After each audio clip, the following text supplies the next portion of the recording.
Oh, come on. Did that work? Let's see. Let me know if you can see and or hear me right now, chat. Preferably both. All right, thank you, Claire. Excellent. Let's hope that the reception holds for this. But everybody, welcome to Paleontologizing. It's great to have you here. Broadcasting to you again live from beautiful sunny Florida at Juno Dunes Natural Area here in Juno Beach, Florida. So, just got here. This is one of the largest preserves of natural space in Palm Beach County, Florida. I went here on a little hike with Lordy yesterday and logged a bunch of new critters to iNaturalist. I figured I might as well come back here for a surprise stream. We'll take a look at this. This is going to be pretty cool. But, excellent. Thank you, EQ Washu. Fantastic.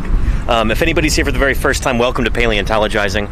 My name is Danny Anduza. I'm a dinosaur paleontologist, and I'm here on a trip on the Atlantic coast of Florida to, mostly to work with sea turtles, with leatherback turtles in particular, hence the shirt.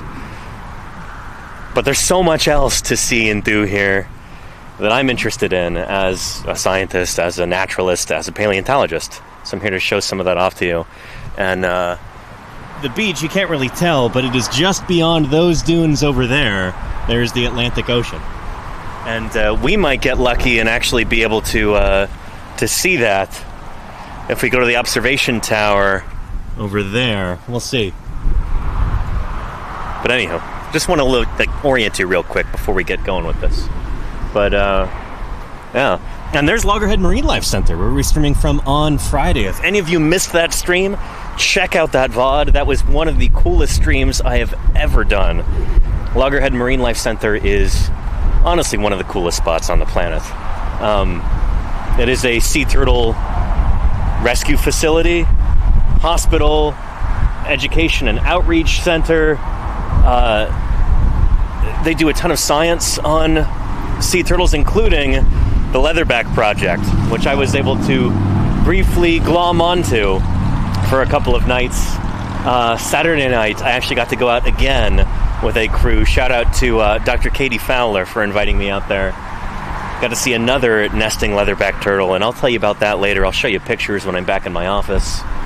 Show you some videos. It was magical getting to hang out with possibly the coolest animal on the planet.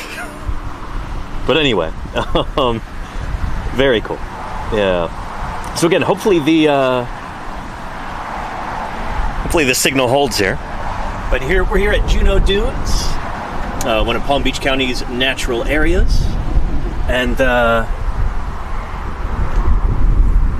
since this is an environmentally sensitive area, I will ask all of you in the chat to try not to touch anything. Okay? We'll see what we can see out here. Part of the Great Florida Birding Trail. I didn't bring my binoculars today, but I did the other day, and holy cow, saw some really cool birds. A couple of species I had never seen before. So I was pretty excited about that. And if we're extraordinarily lucky, we might even see a gopher tortoise. One of these landscape engineers. Really cool. Anyway, thankfully it doesn't say no streaming. There's a link there in the command if you want to check this out, and there might even be a place to make some donations. Yeah. In some way, I don't think so. I'm not a Florida man, though. I'm a California resident. Here we go. Gopher tortoises. I've talked about these critters so many times on stream before. I don't think we'll see one today. They do tend to be a bit elusive, but we might see some trails that they've left. But, so these critters, gopher tortoises, are prolific burrowers. They dig these extensive networks of tunnels, and these provide habitat for so many other critters. But it's also kind of an insurance policy for this habitat, because these Florida scrublands and similar areas like this, they are prone to fire. It's a natural part of the environment. It happens. And then when a fire breaks out, all of these other critters, frogs and snakes and various mammals and birds, they will go take refuge in the gopher tortoise's burrow. And some of these guys will live there, even when there's not a disaster ongoing. So gopher tortoises, they are, I think you might even call them a keystone species. One of these critters that help provide habitat and make opportunities for all kinds of other organisms.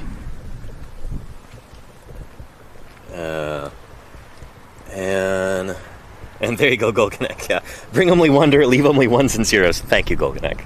Well said. I'm going to put my sunglasses on and walk you through. As we get a little bit deeper in here, we might find some shade, which would be nice. It's also kind of nice coming here in the heat of the day because there's nobody else here. I guess nobody else is foolish enough to go traipsing around under the Florida sun. The hot Florida sun. I promise you I'm not suffering from heat stroke right now. Yeah, we might more or less have this place to ourselves today, which would be really cool. Even though it is Memorial Day, you'd think this would be swarming with tourists, but apparently not. Maybe they're smarter than I am. But I want to point this out real quick. We've got some insect burrows here. And got a fly who's very interested in my legs. Go away. And these, I think, might be mangroves here. Very cool. As we continue on, well, I think they're mangroves because, A, they look like mangrove leaves. These are probably red mangroves here. Very, very small. Hopefully we'll see some much bigger ones later, because in between the ocean, just over that ridge, and the horizon, there is the intercoastal waterway over here, which is going to be pretty neat, and I'll show that to you. Oh, and we have a dove over here. Hey, dove friend. Are you a collared dove? You're not a mourning dove. You're too small, and look how red your legs are. Oh, well, well. Oh, there you go. I think that was some kind of Eurasian dove or something. I forget what they're called, but somebody can confirm or deny. Yeah. And Banana River, I think this would be... It's not quite... I think we're a little bit too south for it to be Indian River Lagoon. It's the intercoastal waterway that leads up to Indian River Lagoon, I think, Mayor Space. Mayor Space is a local here in Florida. Hey, Pursue, welcome, welcome. Yeah. And Ikiwashu. I have been there a long, long, long time ago. Well, I don't know if I've ever been to the one in Florida, but I've been to the one in Los Angeles. That's cool, yeah. Yeah, it definitely was cool.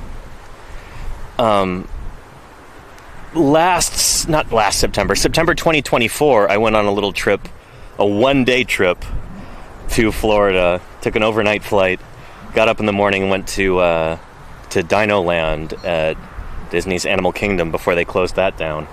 And I streamed from there. You can check out the VOD on the YouTube page. But I wanted to see it before it was gone. And glad I did, because apparently they tore it all down. Which is a huge bummer. But, yeah. It's corporate theme parks for you. This is pretty neat. Who are these? Are these, what is it? Buttonbush? I think it might be.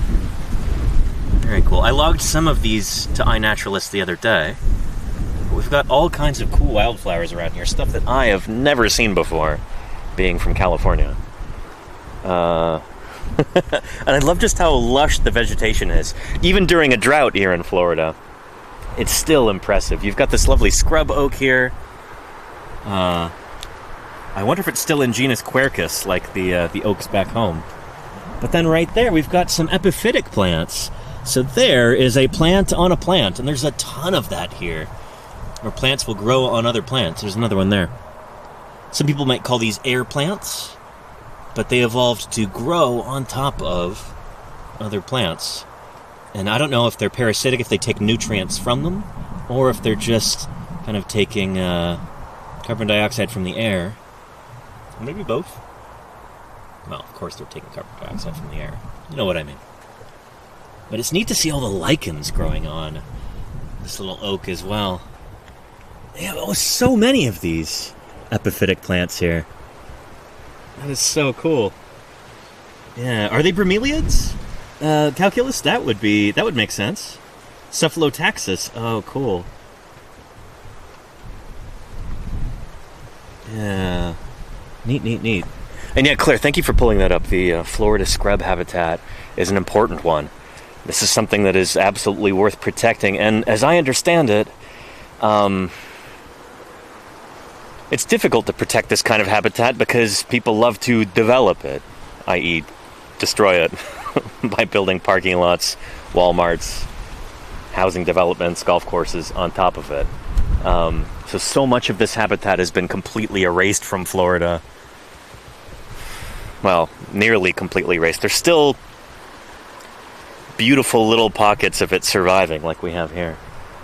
We have everything from palms, like that palmetto up there, to, what are these? I think these are saw palmettos. We get oaks, we get mangroves, and we get cactus. This is really cool. I wonder if the tortoises have been munching on these. I see some stuff torn up right there. Somebody was chewing on it. Some pretty impressive spines on this, too. Look at that. Yowza.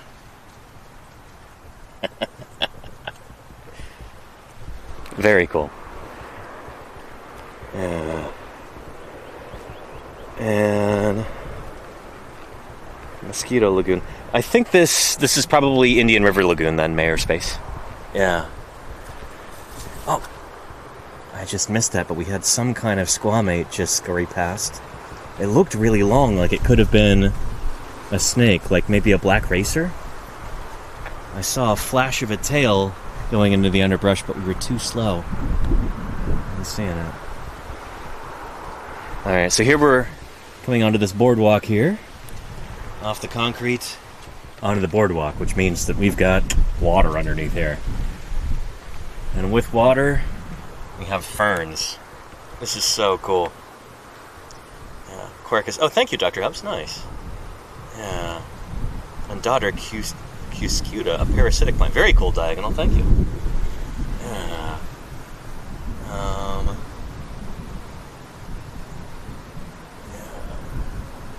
Oh, and Myro Lollipop, for the weather command, put in Juno Beach, Florida, Juno, and that'll give you the weather. But look at all these gorgeous ferns. Again, there's almost like a deja vu kind of quality here for me,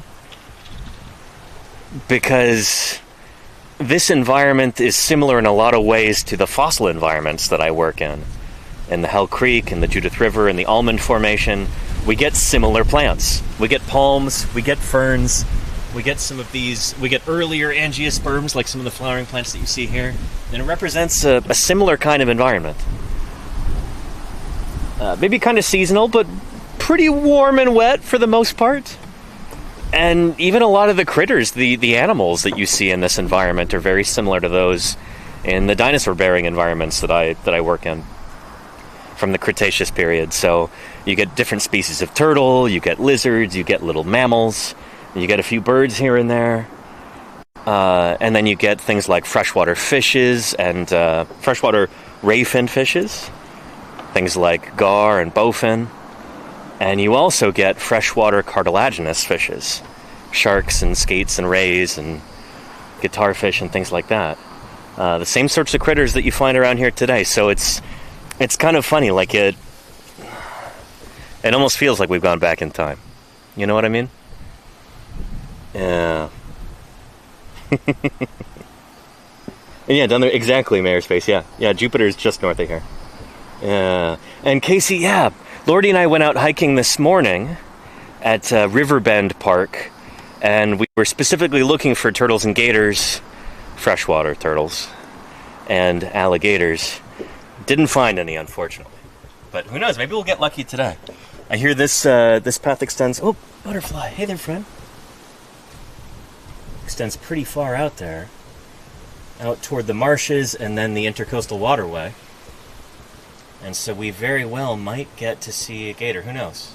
That would be really cool. Hey, friend. Oh. How are you doing, butterfly?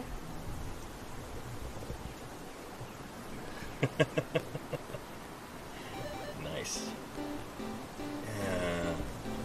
ontogeny. And exactly, Eddie Scar, and that's what I was just saying, yeah. Yeah. And it looked kind of like a monarch. I'm not sure what that was. It was similar, Claire.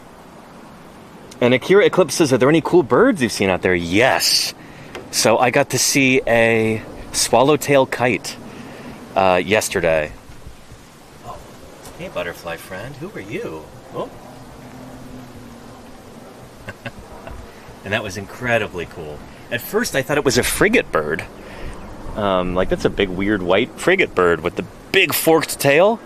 Nope, a swallowtail kite. So called because it has a tail like a swallow. Pointy and forked. Makes me wonder what that's for, why that would evolve. Is it primarily for display? Is there an aerodynamic advantage that it proffers? I don't know. I don't know enough about those birds.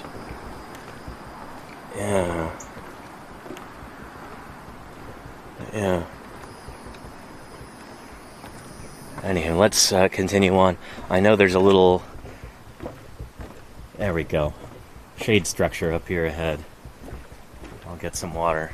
Because it is warm today. And I'm still not really used to the humidity that you get down here in this subtropical region. Hey there, butterfly. Oh, you're so pretty. Just showing off for us. Look at you.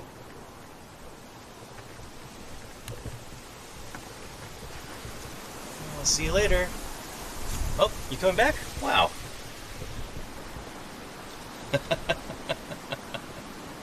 Very cool.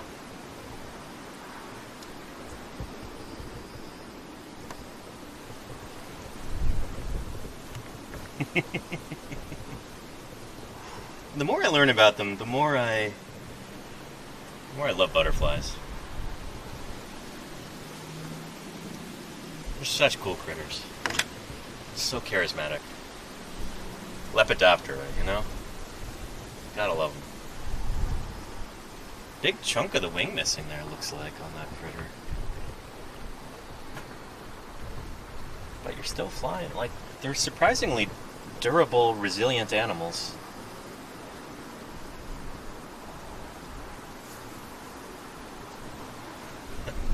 Well, we'll keep going.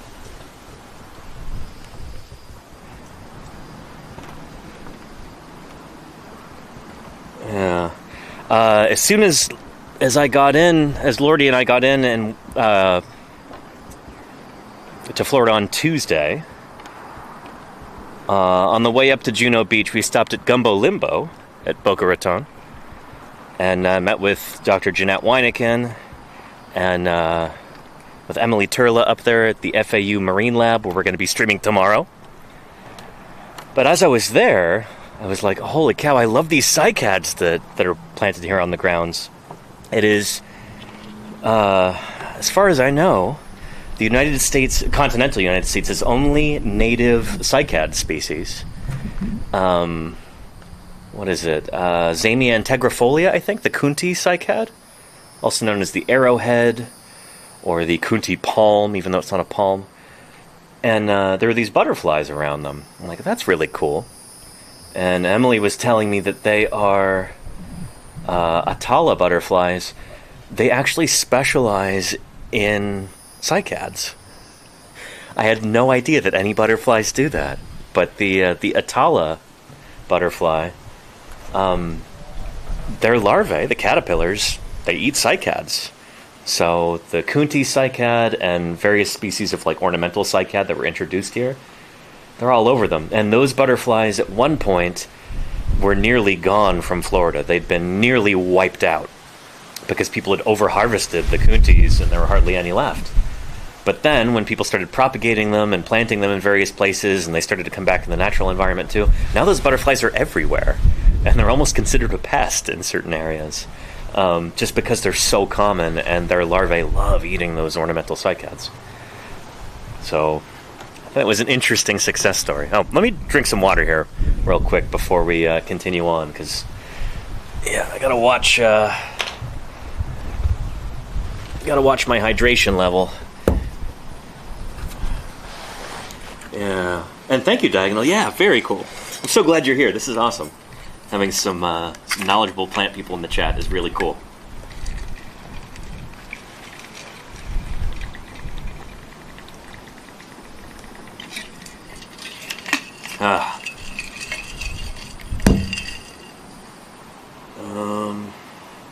And thank you, Myroy Lollipop. Yeah, I forgot that's on there. Yeah, it's funny. I do feel like a bit of a tourist here. I mean, I suppose I am. But anyway, just repping all this leatherback stuff while I'm here, like my shirt. I printed that the day before I left. And then I've got the water bottle. And then here's my keychain.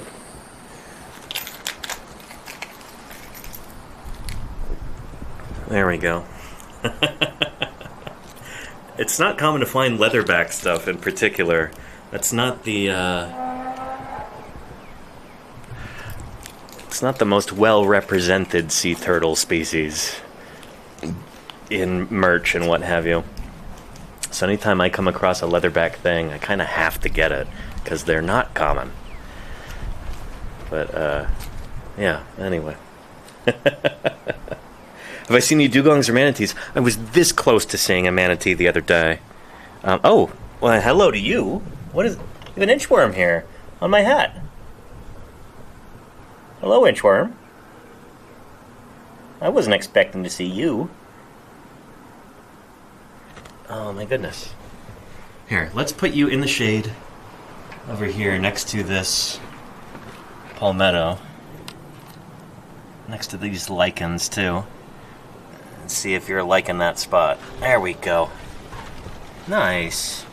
I'll have to iNaturalist you later. I'll take a screenshot from this. Very cool. Nice. How did it get there? What a moment. These moments just happen left and right here, Pumpkin the Cat. It's amazing. This is such a cool place. I'm so glad I could share it with you. Alright, let me gear up again here. Oh, manatee story. So, I was hoping to do a stream with my stream setup with Shark Geek the other day from the mangroves a little further north of here, and that ended up not working out just because I had some equipment failures, and we also had no signal in the mangroves. So you could see some of you actually caught part of that stream on Shark Geek's channel. Can we get a shout out for Shark Geek if we haven't already? Yeah. Whoa.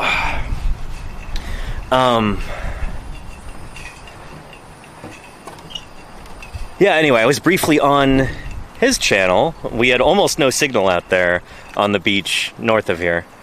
But we were there with some of his friends.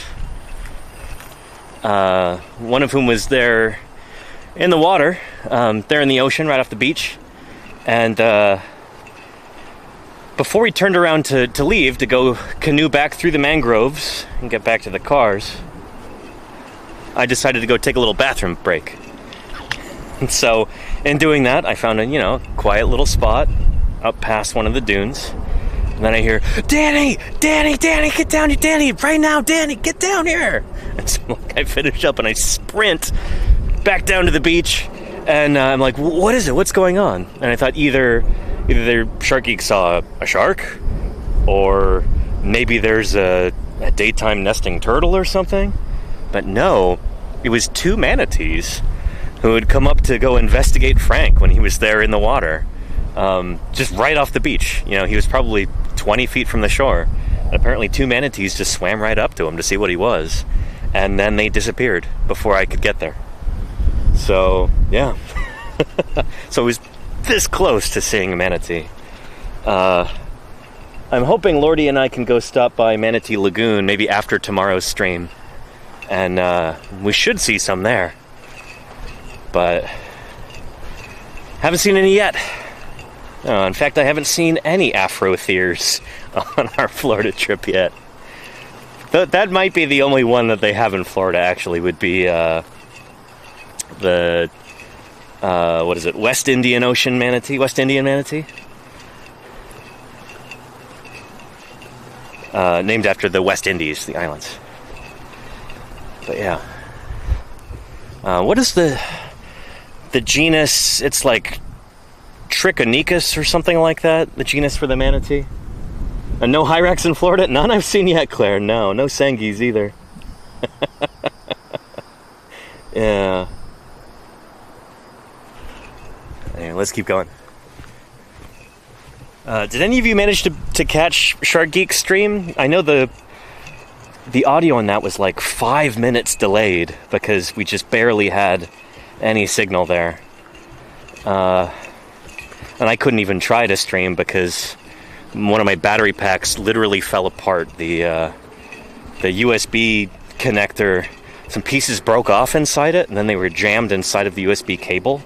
So both my camera power cord and the battery pack were out of commission for that stream, for that day. Lordy very kindly let me borrow her battery pack, which is why we can stream now. But, yeah. It's lousy when you're on a trip like that and you're using different equipment that's TSA friendly. So it's not what you're used to. And then it breaks. It's like, well, shoot, what do I do? This is specialized stuff. It's not like I could just go to the store and get another one. But thankfully I was able to partially fix it. Get away, bugs. Shoot. They're all over me. Is that a horsefly? What are you?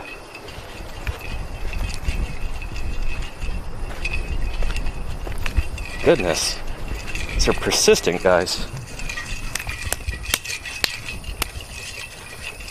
Brought some bug spray with me. I put a little bit of bug repellent on the back of my neck and the back of my arms. But yeah, none on my legs. Goodness, I do not want to hurt you, bugs. But you're just insistent on trying to bite me. Goodness, get on my eyes.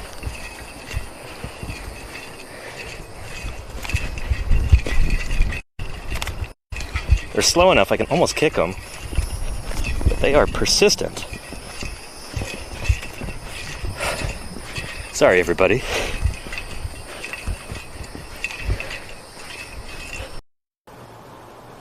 Come on now. How about now? Anything? Okay. Goodness. Sorry about that. I guess the camera cable came loose, and then after that happened, the encoder device decided that it was going to shut off, or like stop the transmission, because, I don't know. If one thing goes wrong, it like sets off a series of dominoes. So, yeah, apologies. And it was the bugs. That's why I was, doing a dance trying to fight them off. And then one of the cables came loose. So anyway. Casey, I need to ask you about your new stream setup. And, yeah. Oh my goodness. A gopher tortoise.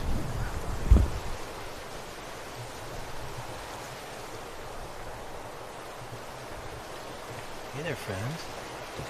How are you? Wow. You're beautiful. Hi there.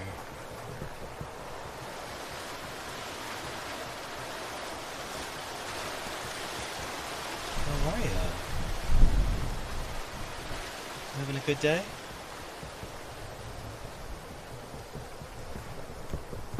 I can't believe this right now. A real life gopher tortoise. Just right here on the path. What an incredibly special animal. Very cool. buddy. How are you doing?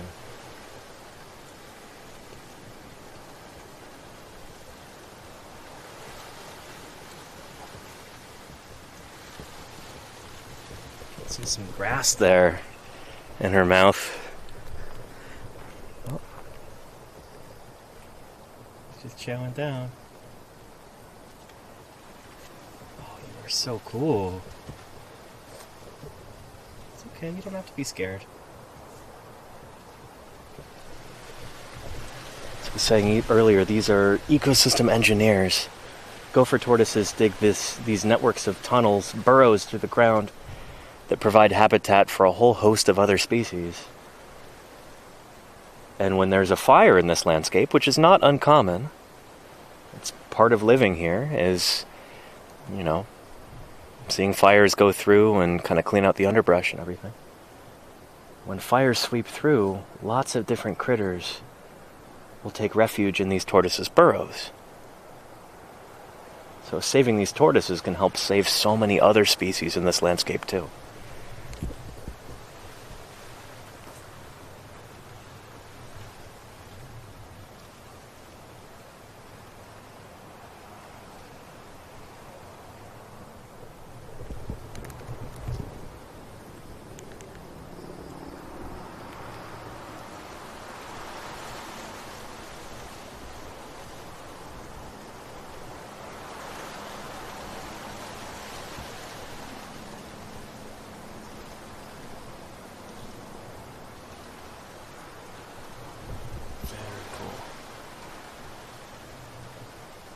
Just stay with you all day. I really don't want to bother you.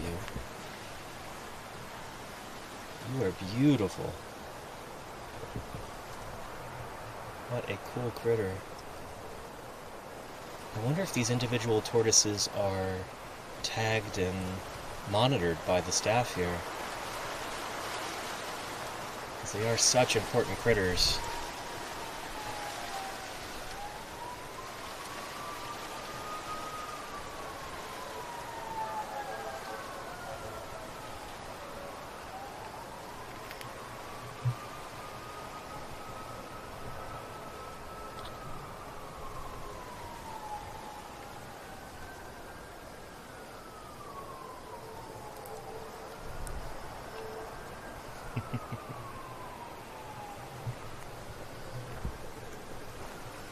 I did not expect to see you here today. I hope you all realize how lucky we are to be able to see this. Gopher tortoise. I've talked about these critters on stream many times as being ecosystem engineers, being so important for the survival of all these other critters in the landscape. Everything from frogs to snakes to lizards to mammals. They all take refuge in their burrows. And some of them live full-time in gopher tortoise burrows. Burrowing owls are not the best diggers themselves. They need critters like gopher tortoises around to dig burrows for them to live in. Wow.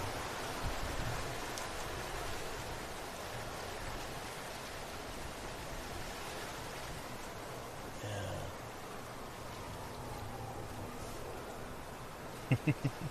It's a lovely warm day. Plenty of plants out to eat.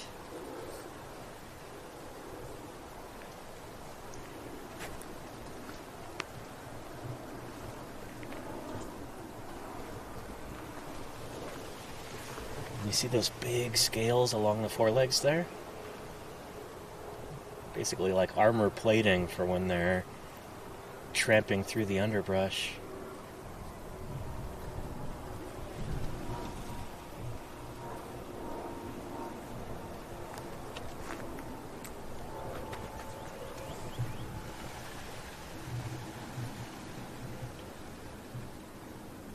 We are so lucky to be here in your presence, Gopher Tortoise. Look, there's a little opening right there. And what is that, pampas grass, I think? I wonder if she's going to go disappear into there. We'll see. Because that looks like the sort of place that Looks like maybe a tortoise tunnel through the underbrush. But how cool is this? What a neat juxtaposition. You have all these shells here from the beach that are lining this path. We are so close to the ocean. We're so close to now 6 species of sea turtle here in Florida. And then here, it's a very terrestrial turtle, gopher tortoise.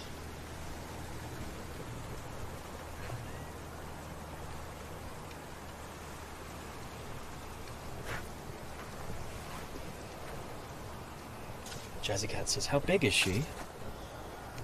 I'd say she's about as big as a dinner plate, maybe? Yeah. I'm trying to give you some sense of scale here without getting too close. I want to be as respectful as I can.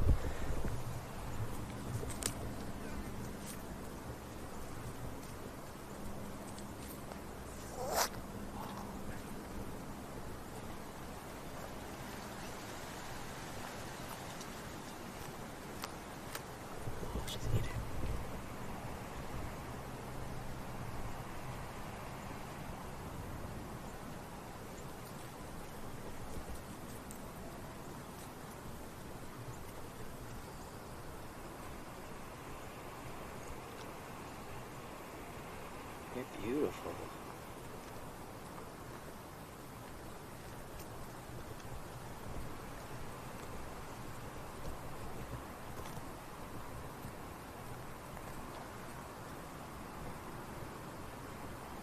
There she goes into the underbrush.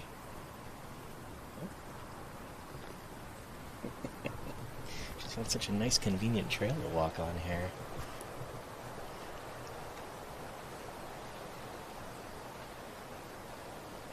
About 30 centimeters. Yeah, I'd say so, Golganak. I think that's just about perfect. About 30 centimeters. Yeah. God, she is lovely. You're so pretty. I want to get close, but I don't want to bother you. You see all the sand on the top of her shell? In between those scutes on her carapace? So she's probably got a nice sandy burrow that she stays in during the night. And there's probably sand from the roof of that burrow right there on top of her shell. Yeah, exactly, PP, yeah. Yeah.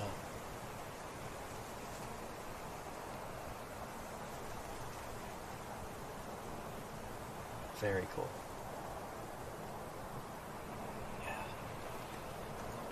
Shoot, we should continue on, but I could just stay with you here all day. You're just so pretty.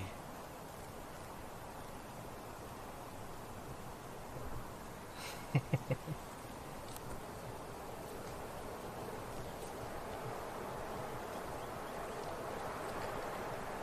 you stay out of trouble, okay? Oh yeah, find some good stuff to eat. Is this where the good stuff grows, right there on the path? Right here on the hiking trail? I guess so. Yeah, very cool. Anyway, I see some people coming up over here too. I'm going to stay out of their way. So we will bid you adieu, Gopher Tortoise. Thank you so much for letting us hang out with you. Hope you have a great rest of your day and a great rest of your life. Oh, what a treasure. What a privilege to be able to see such a cool critter.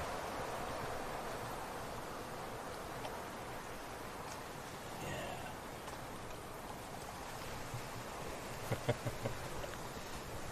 that's some good stuff. Yeah. Alright. I'll leave you to it. Enjoy your meal.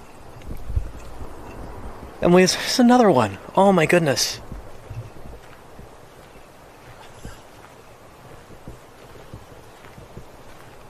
Hello. Hi there.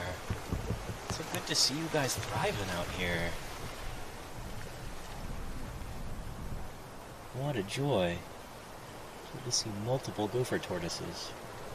Man, how lucky are we right now? Incredibly cool. Eating up those grasses. You're not shy at all, are you? Hungry turtle.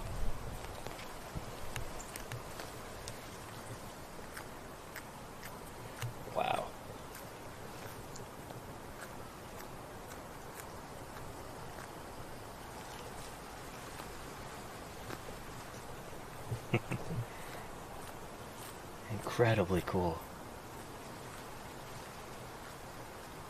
Yeah.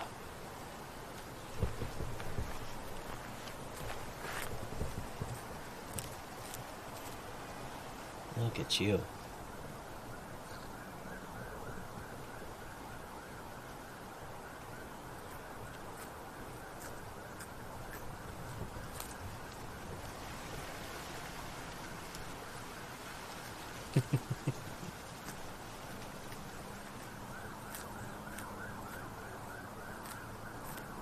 You can just hear the beak making its way through, cropping those plants. Incredibly cool.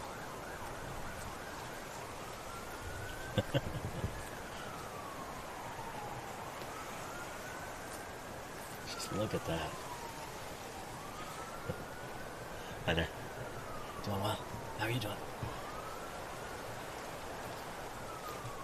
Wow.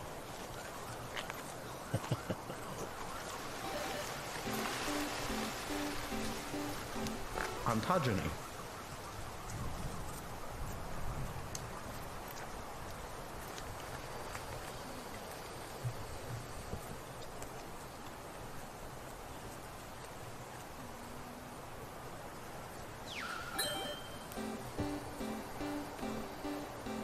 Ontogeny.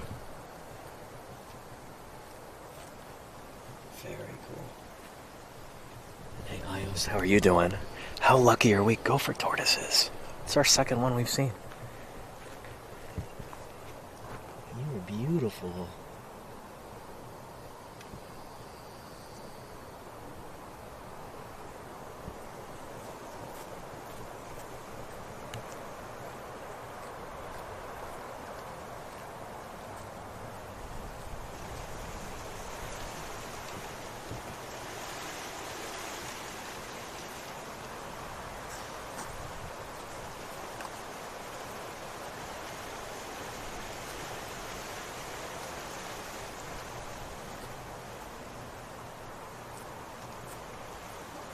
Very cool.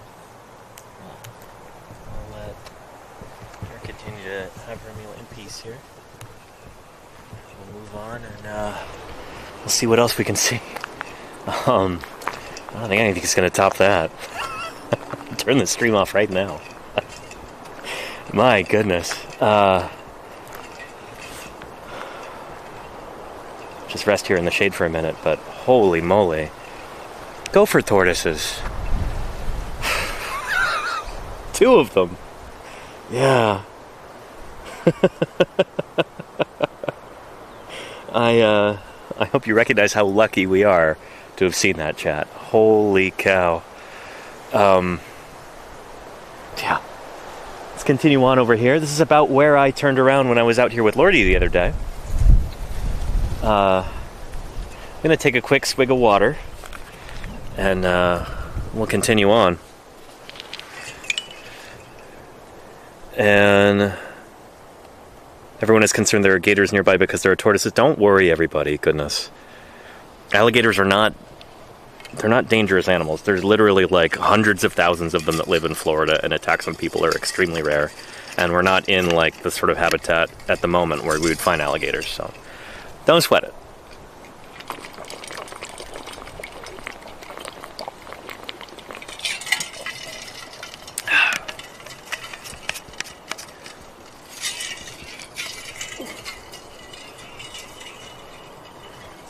I'm sure people have seen all kinds of movies about alligators attacking people, but generally they just want to be left alone.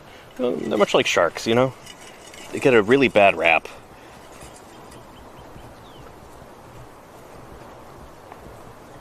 And I have not, try as I might, I have not seen a single gator since I've been here in Florida. And hopefully that'll change today. That'd be awesome to be able to see a gator as well, but I was not expecting to see gopher tortoises. Those of you who were here at the beginning of today's stream remember me saying that. Like, nah, we're not going to see a gopher tortoise. We just saw 2. So who knows? Maybe we'll see some gators. But yeah, And I'm not going to go up and pet them here. I know you're not directing that at me, but yeah. So, this is something I was excited to show you too, because this reminds me very much of the landscape, how they portrayed the Hell Creek Formation in when dinosaurs roamed America. They actually filmed that in Florida, if I remember correctly. And it's very similar to this kind of biota here. We get these pines. These are slash pines here, if I remember correctly. We have these saw palmettos. It really is like, it's like a Cretaceous flora here, save for the grasses. These might even be invasive, I don't know. But it really is like we've gone back into the Cretaceous period. This is so cool, and I was so excited to show you this.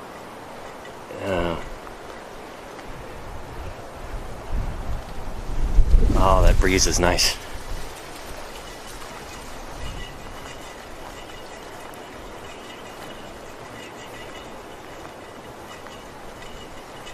And Ricodactylus, yeah. I mean, yeah.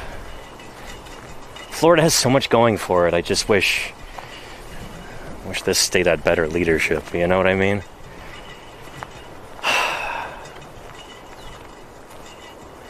Because it is such a gem. These landscapes are so incredibly cool. The different critters you see here are so incredibly cool.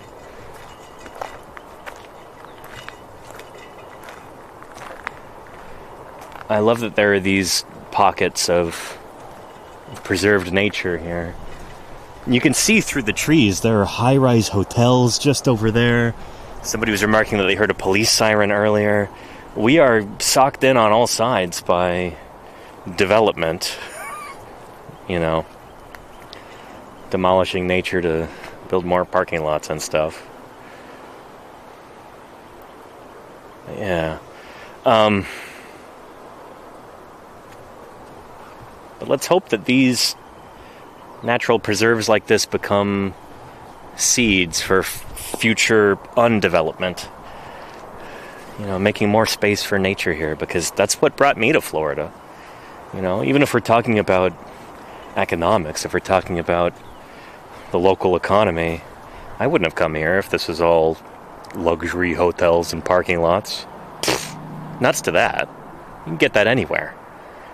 This, however, is something very special.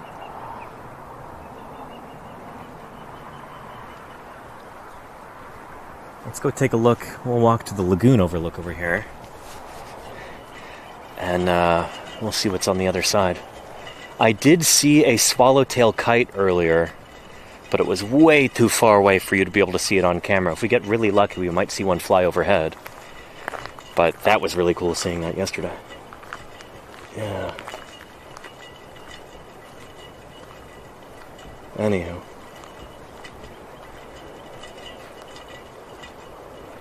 And there you go, diagonal. Yeah, yeah. No, I've personally found fossils of pines. Found their cones in the Judith River and in the Hell Creek, I think.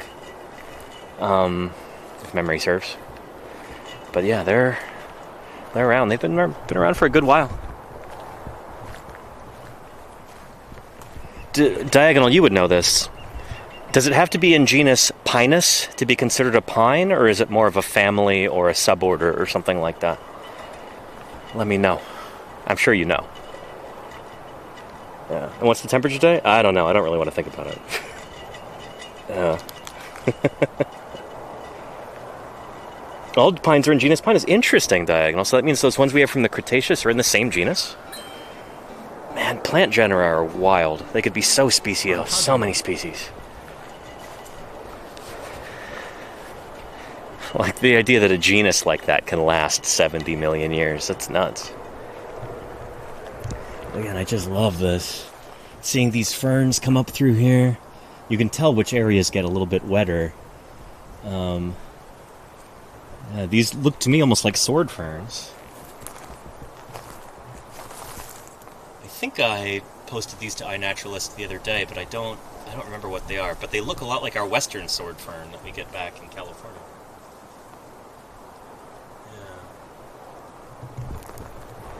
Yeah. And seen any reptiles apart from the gopher tortoise? Yeah, I've seen a bunch of different lizards. Have you seen some invasive brown anoles? I saw what looked like a green anole earlier. And I saw some... what was it? Like a Peter's rock agama, which is another invasive lizard from West Africa. Beautiful lizard. Pretty big. Bright orangish red head. Yeah, and then, of course, the sea turtles. I saw probably, I don't know, could have been close to 100 loggerhead turtles on the beach on Tuesday night when I was working with Justin Peralt from the Loggerhead Marine Life Center, zipping down up and down the beach on an ATV, looking for leatherbacks. I'll talk more about this from when I get back home. We'll do an office stream and I'll kind of do a recap of the trip and I'll show you some of the photos and the videos. But yeah, loggerheads, and then I've seen 5 adult nesting leatherbacks, and that was incredible, just astonishing. I even got to name one of them because she had not been previously tagged, and they said, "Danny, what do you want to name her?" We were thinking maybe Danny. I said, let's call her Lordy. Lordy accompanied me on this trip and made this happen, really. It's thanks to her planning and support that all of this is going on. So thank you, Lordy. You now have a leatherback named after you.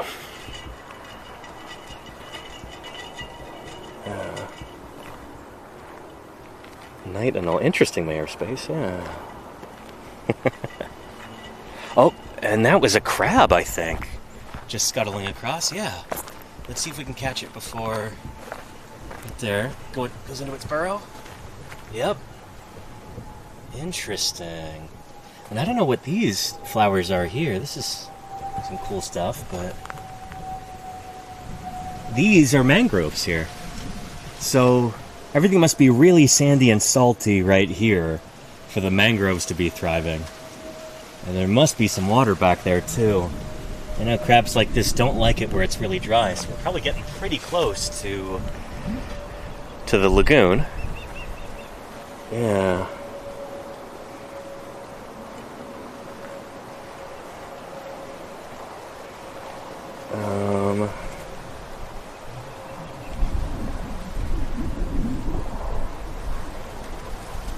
Yeah. Yeah, let's keep going.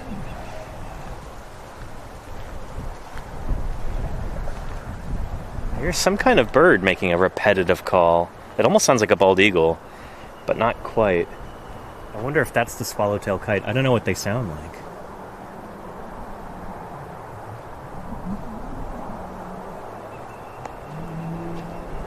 You hear that?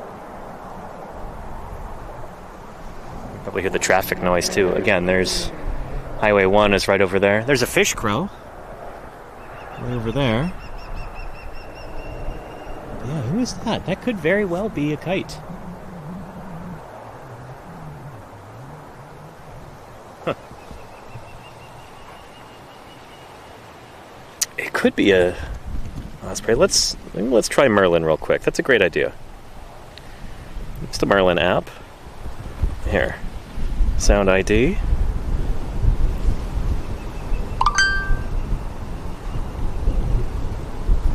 It's not picking anything up. Too quiet. That's okay. We'll continue on. Again, I love these stands with these ferns like this. These palms. It really is like being back in the Cretaceous.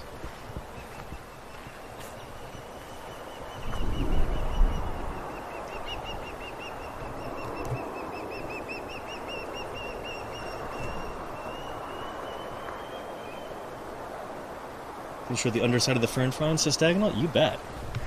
Let's do that. Here. Take a look at this one here. Oh, interesting. All those spores there. On a nice, neat little line. Yeah.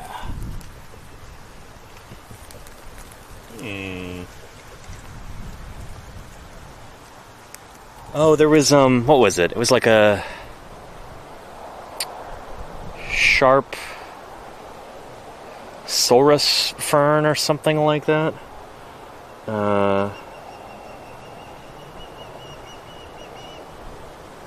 Goodness, what was it? I don't know. When I get back to my office, we'll do a little iNaturalist run through, and I'll show you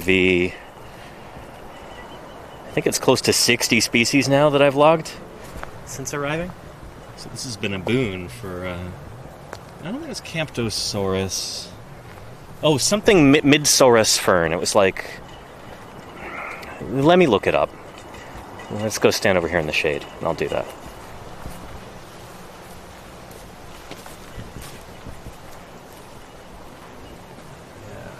And Elmetta says, what kinds of trees are those? These up here, I think, are slash pines. And these are fire resistant, so their bark is very thick,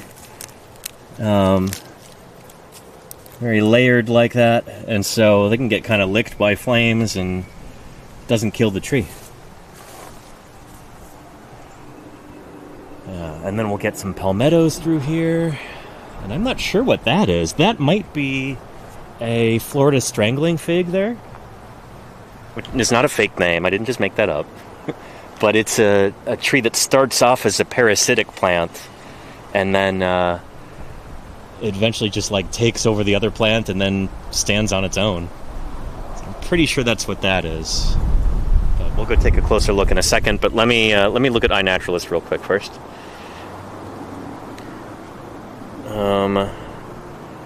Let's see. Toothed Midsaurus fern. Saurus. I think that's what it is. Tomatoblechnum cerulatum. Yeah. And again, apologies if I seem really sweaty on stream. It's not a trick of the camera. I am pretty sweaty. It's hot out here. And it's very humid. Thank you, Claire. Yeah. There you go, Carrie and Kellis, yeah. But yeah, I think that might be... When I was over at Riverbend Natural Area earlier, I logged a tree that looked very similar to that, and it turned out to be a Florida strangling fig. Florida strangler fig? And Petrodactylus, yeah. Oh man, you missed it earlier, Petra. Gopher tortoise. 2 gopher tortoises. Right here on the trail. Since you're a subscriber, right? You should be able to rewind and see them. But, yeah, and there was a mockingbird who just flew over here. Surprisingly few birds out. I think they might be staying cool during the hot part of the day. They're smarter than I am. But over there, in among those dead trees, that almost looks like an osprey nest. And there could even be an osprey in it right now. There's somebody up there. Or at least it looks kind of like somebody's up there. So in between these 2 near trees, see those ones further back? There's that big mass of vegetation up there. I think that's an osprey nest. Yeah.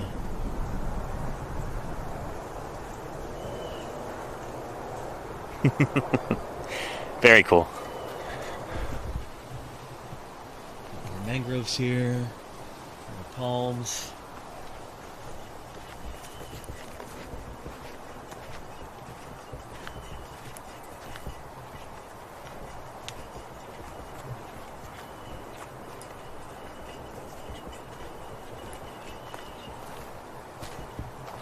And there we go. We must be getting pretty close to the lagoon.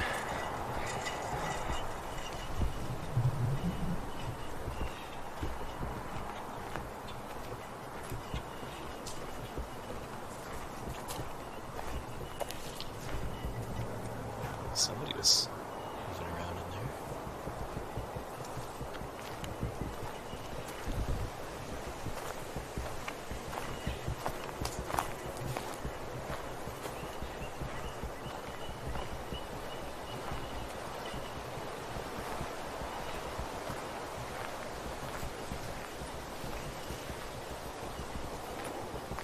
And there aren't supposed to be any dogs here, Zenthouse. This is a sensitive nature area, so it is not legal to, I think, even bring dogs here, let alone let them loose. Especially with those gopher tortoises that I saw earlier. You know, we don't want to be disturbing them.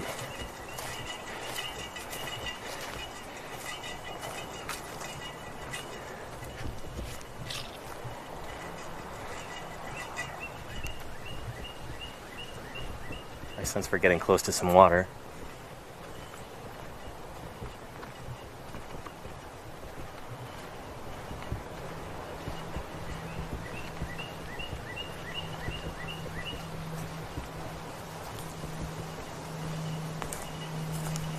And I love that just some of the understory plants here, some of the scrub is just ferns. We get that back home in the redwood forests where I live. You'll get like western sword ferns growing up in between the Sequoia sempervirens, the coast redwoods. It's not like here where you have so many species of fern all over the place, and some of them don't even look like ferns. Some of the epiphytic plants that I was looking at earlier over at Riverbend Park, it almost looks like a kind of spray of grass just growing out of the side of a tree. It's kind of wild, you know? So many different kinds of ferns here. I love the subtropics. Yeah. Oh, an interesting Pateby. Yeah, ivy. Yeah, we get English ivy as an invasive species back where I'm from, and it's nasty stuff. But here we are at the very edge. And see, we've got these disgustingly huge houses over there on the other side of the lagoon, some of them with their very own boat launches. This is wild. We're kind of reaching the edge of the park here.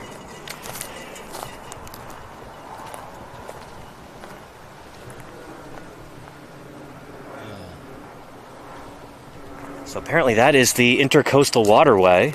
I think this is Indian River Lagoon here, as Mayor Space was suggesting. But I didn't know this until this trip. Somehow I had never learned about this. Apparently this waterway extends from here in South Florida all the way up to near like Boston, Massachusetts. The Intercoastal Waterway. I'm not sure if it's completely contiguous all the way up, but it's essentially like a partly natural and partly man-made canal, like lagoon waterway. It makes its way up most of the... Oh man, this guy's going way too fast there, I think.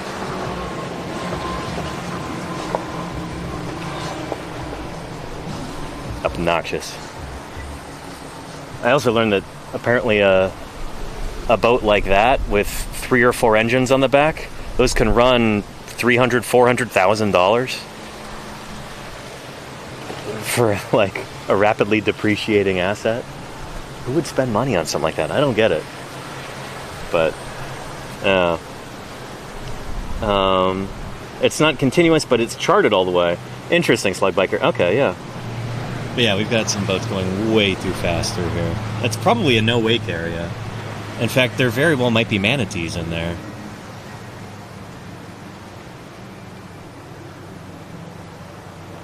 Yeah.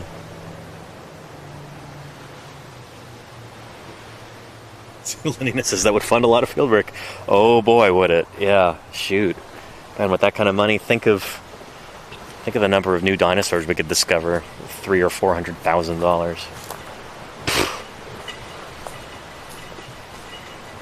Or you could buy a big stupid boat to run over manatees with and chop up sea turtles with your propellers. I don't know. Decisions. Don't get me started. And there you go, Giotto. Yeah, oh yeah. And the thing about a boat is also you need a vehicle to transport it, so you need to buy like a huge, stupid, gas-guzzling truck that most people around here don't seem to know how to drive, let alone park. Man, the number of crazy park jobs I've seen on these enormous trucks. Just this morning, I saw somebody run over one of the concrete, like stop things that you have in a parking lot. What do you call those? Anyway, somebody just like bounced over it with their truck because they hit the gas instead of the brake, apparently. Yeah. And then on top of, a big stupid truck to transport your giant boat, you know how expensive it is to store those things? And to fuel them and maintain them and everything else. So, I don't know. Don't get me started. Yeah. There you go, Alexander. Yeah. Get to pay for a mortgage. Exactly, Slug Biker. Yeah.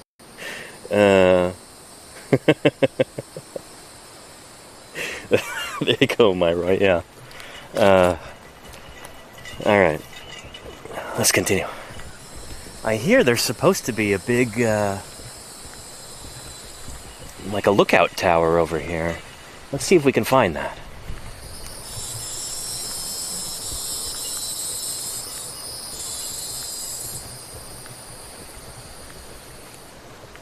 And I think that was a cicada, yeah. It's cool just how many species of butterfly there are. There's one that looks like a cabbage white, but it's yellowish. See it up there right now. We have ones that look like monarchs. There are the black and red Atala butterflies. There's the zebra wing that I saw earlier, too. So many species of butterfly here. Again, it's such a special place, Florida is. I don't know, it's just this very special piece of land that juts out into the subtropics. It's like the United States' beautiful little slice of a very interesting climate and set of biomes. It's so cool, As far as U.S. states go, it feels unique. And it is. Oh. There's the lookout tower.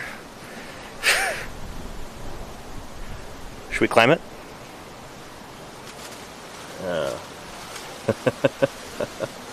And thank you, Nordic Ale, yeah. Oh, let's go take a look.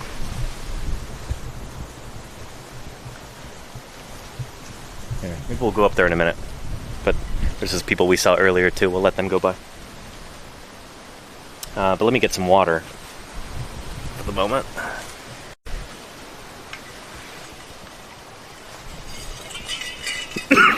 Try not to disconnect my cables. But that is really cool. Check that out. It's a lagoon over here at the mangroves.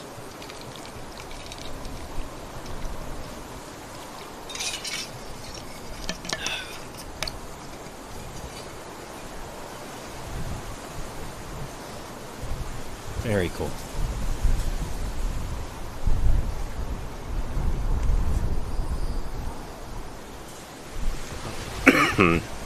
We'll go take a look from the tower. Well, after we look at this cool plant. What is this? These leaves and these flowers. They're all curled up right now. It might be after peak flowering season for them. Oh, there's a bunch of buds there.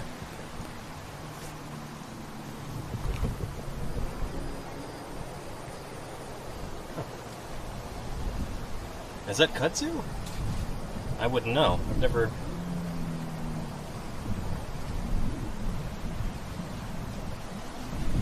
Morning glories. That would make sense, Pyro's Tavern. Oh, we'll see. Oh, and I think this is that strangling fig again. You see, I don't know what tree was here originally, but it has been enveloped and Well, strangled by that fig. We're getting a little bit of a shower. Here, let's go up under the roof here. Get out of the rain. Perfect timing.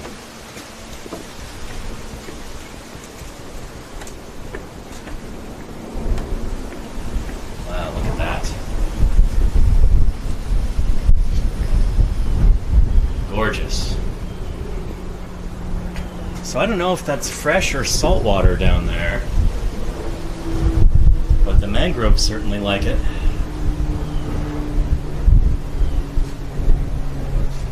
Yeah, brackish probably. When I say saltwater, I guess I meant brackish. Let me stand on here and give us a slightly better view. Yeah. And you can see all the buildings over there. We've just got this little slice of subtropics heaven over here.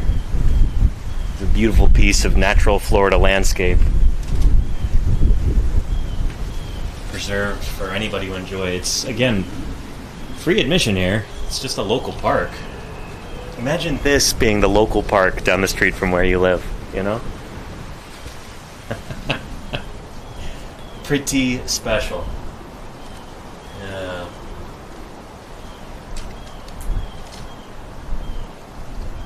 Whoa. Is that a beetle? Is that a beetle fly over and hit me in the shoulder? Hey, beetle. What are you doing? I don't know what kind of beetle this is. I also don't know if it's alive. Let's take a picture first. Here. Set the camera down for a moment. And I'll see if I can't get a photo. And log it to iNaturalist.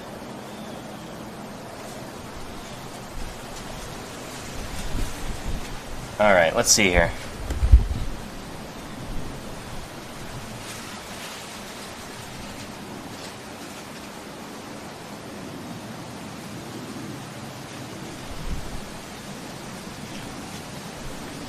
Share. iNaturalist. There we go. I can show you how this works, chat. So, location.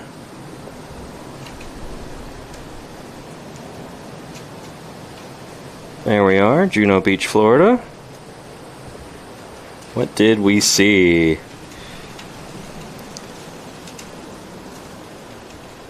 Orthostethus infuscatus. I think that's it. Select and log. Excellent.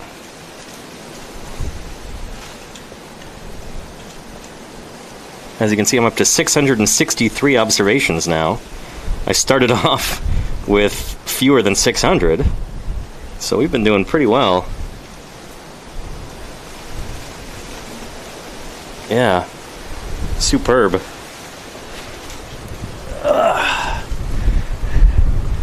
That's excellent. Yeah.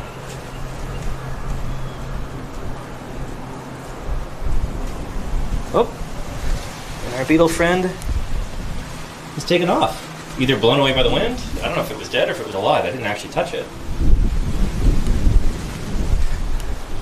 But it's pretty big for a beetle. It's like well over an inch long.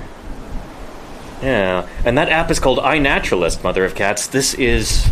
Man, I feel like I've talked chat's ears off about this lately, but iNaturalist is the coolest app that you can put on your phone. Holy cow. Some people in the chat have described it as being like Pokemon Go, but for real critters, and not just animals. Plants, fungi, protists, just about any living thing. You take a picture of a critter like that, you take a GPS reading, and then it will compare it to a database of other organisms, and it'll give you suggestions for what it thinks that it is, what it thinks, like what it seems most similar to based on the photos. And then you can identify what you think it is and post it, and then other people who are using the app can confirm or deny, they can leave notes, they can give you suggestions. And the coolest thing about it is those are data that scientists can actually use in their work. So there are a whole bunch of different biological, ecological, entomological, botanical studies that have been published, literally like hundreds or thousands of scientific papers that use data collected by, you know, citizen scientists or community scientists, just regular people who are curious about nature and who use that app. It's incredibly cool, and I encourage folks to use iNaturalist all the time, because it's like every time you go outside, it's a little mini scientific expedition, you know? You can learn the names of all the critters in your neighborhood, and when you travel to a new place, like I'm doing now, I've never been to this part of Florida before, I get so excited because there's so many different organisms that I'm going to see for the very first time, and I get to learn all about them. Once you learn something's name, it almost becomes real to you in a way that it wasn't before. You know what I mean? And you want to learn more about it, how it's related to other critters, phylogenetically and ecologically too. What is this animal or this plant or this fungus, what does it do in its ecosystem? What is its role? iNaturalist is just so cool. I can't say enough nice things about it. Yeah. Anyhow. But you can't catch them all? Well, no, that's the thing, is that there's literally millions of species of living things, so, you know, it never ends. I guess you have to be comfortable with that idea, like, well, I'm never going to log all the species. But to somebody like me, that's almost comforting. It's like, well, there's always more to do, you know? My mom mentioned using Merlin. I told her about iNaturalist. Oh, very cool, Claire. That's awesome. Yeah, and that's awesome, Nordic Gale. Yeah. By the way, if you're looking to do this with kids, there's a kind of an iNaturalist Lite app. It's like iNaturalist, but without all of the features. It's more simple to use. It's kind of designed for kids, and it's called Seek. S-E-E-K. Seek by iNaturalist. And, yeah. So if iNaturalist sounds a little daunting to anybody in the audience, maybe try using Seek first. Yeah. Anyhow. Do you have a favorite symbiotic relationship of species to secure eclipse? Ooh, that's a good question. Truly symbiotic relationships are actually fairly rare. I don't know. The easy answer for me would be the species of diatoms that live on the backs of leatherback sea turtles. I think they're even named after Dermochelys, the leatherback sea turtle genus. Somebody can look it up and post a link in the chat, but there's some kind of diatom that it might primarily live on leatherbacks, or it only lives on it's probably primarily. Very few species well, something like a diatom I don't think would only live on one species of tetrapod. But yeah. Anyway, shall we continue on? Been going for an hour and a half now? Yeah. And there you go, Golganek, yeah. Oh, the cool thing about iNaturalist, too, is you don't have to... It's not just a phone app. Like, you can use it in your browser. If you take pictures with a digital camera, or even a film camera, you need digital photos and a computer. But chances are, if you're watching me right now on anything but a crystal orb, then you can use iNaturalist. In fact, you might even be able to get it for a crystal orb too. I don't know what they're doing nowadays. But yeah, I know people who only use iNaturalist on their desktop computer at home because they feel like they would just be too distracted walking around in everyday life with this incredibly cool app and tool in their pocket all the time. So like they like set aside time. It's like, okay, I'm going to log all of these critters to iNaturalist now because it's, you know, it's Thursday night and this is what I do on Thursday nights. Yeah. Apple OS or Android. I think it's Windows, Claire. Or hopefully it's not. I'm imagining a crystal ball with the blue screen of death.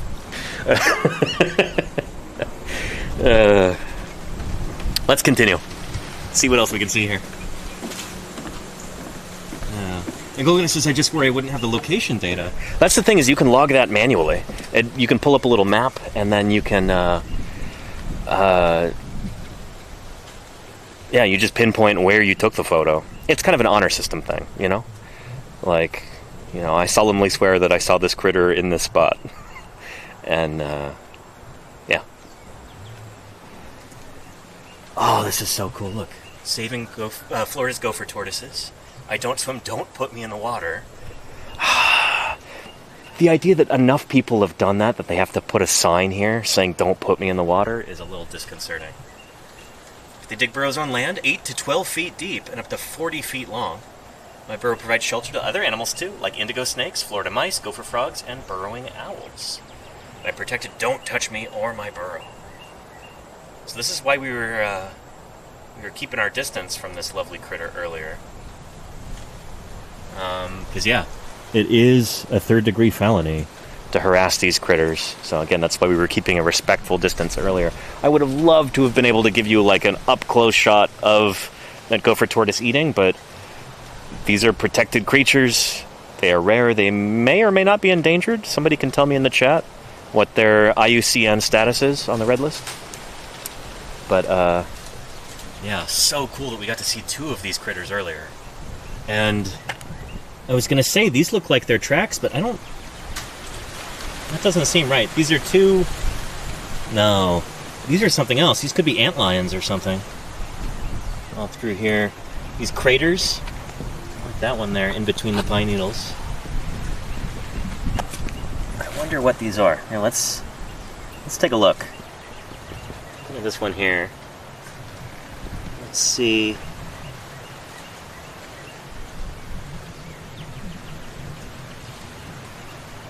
See any activity in there. I don't know what those are. Diagonal says antlions, yes. I guess I did a really bad ant impression because nobody's coming out to say hello. Just using this to kind of tap on the edge just a little bit.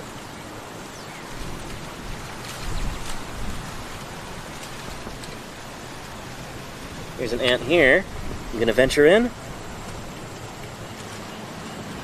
You got out, okay. Very cool. At first I thought maybe those were tortoise tracks. It would have been a lovely transition to show you the sign and then the tracks, but no, these are not tortoise tracks.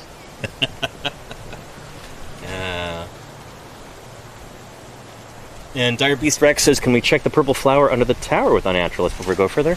That's a great idea. Let's do that. Let's see what that flower was.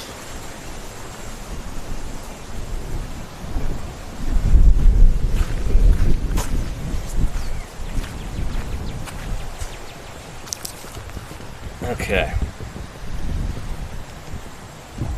Here, let me sit you down here for a second.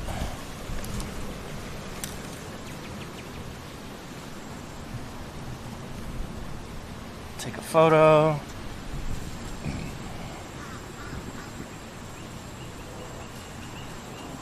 Share. iNaturalist. There we go. So, location. Oop, an ant on my leg. Go away. There we go. Juno Beach, Florida. Oop. Oh, here, let's redo that. I goofed it up a little bit. Okay. Share iNaturalist. Location. So I have location off on my phone by default, just because I don't need it on all the time. I don't need, advertising companies tracking me.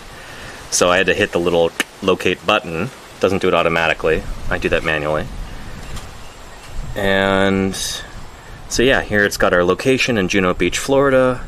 What did you see? It's going to give us some suggestions here. Beach morning glory. I think that's it. Yeah, so here's photos that are already there. That's a good match. So I'm going to say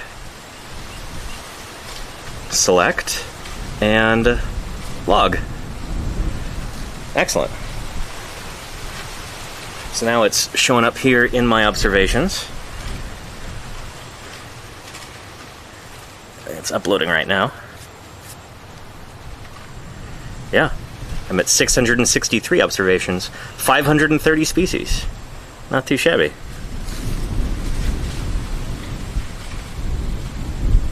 Excellent. If anybody wants to, they can follow me on iNaturalist. My username is @Paleontologizing. So, yeah.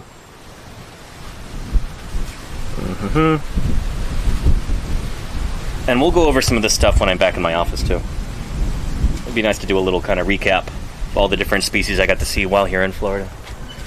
Oh, and who's that? Those calls. A fish crow, I think.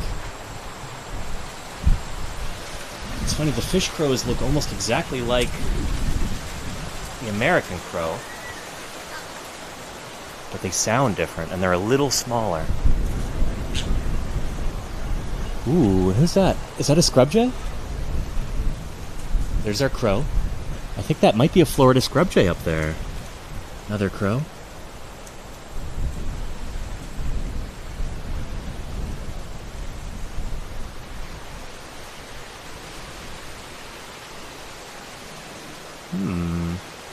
Yeah, either that or a blue jay. It's hard to tell from this angle.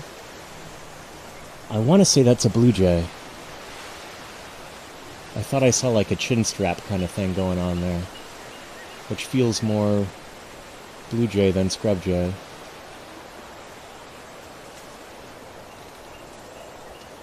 Also, the call that I heard does not remind me of a scrub jay at all. So I think that's a blue jay up there. There he is.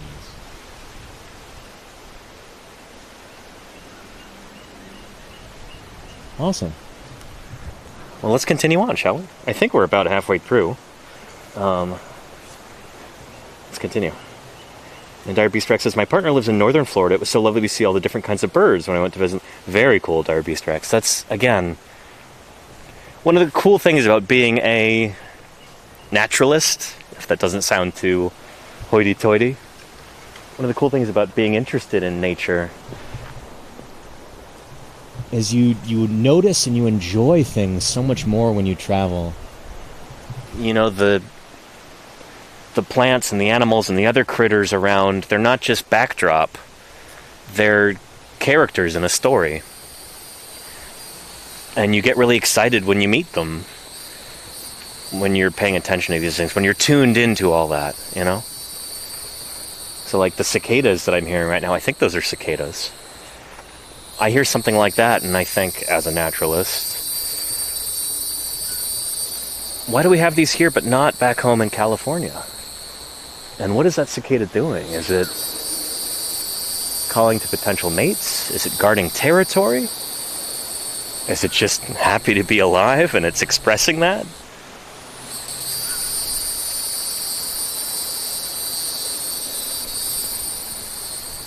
These are the things you think about when you're kind of tuned into nature, just a little bit.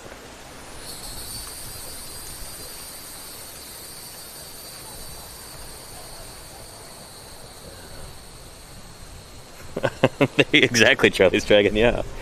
I got so much out of starting to ID plants, they stand still and are easier to photograph than animals. Very true, yeah. That must be loud in person. I think the mic might be amplifying it just a little bit. Because it's not super obnoxious here. It's not as loud as you would imagine. Yeah. Did you catch that spider web there? There was a really cool, kind of small but very vibrant, bright red and black kind of spiky spider back by the hotel. And I wanted to take a picture of it, and the camera just wouldn't focus. Yeah. And cool, okay, the site is leased in Palm Beach County by the Florida Inland Navigation District for long-term management as a boater access area and nature preserve.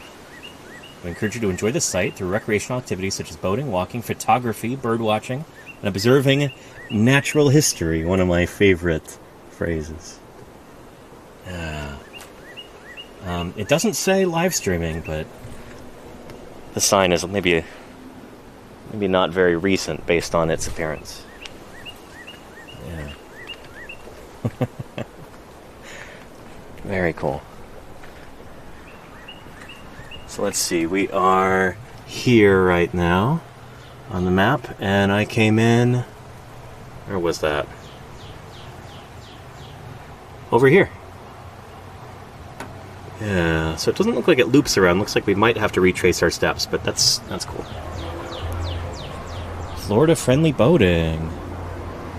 Look out below. Collisions with boats can cause injury and death among manatees, sea turtles, and dolphins. You get all three of them here in the Intercoastal Waterway. Yeah.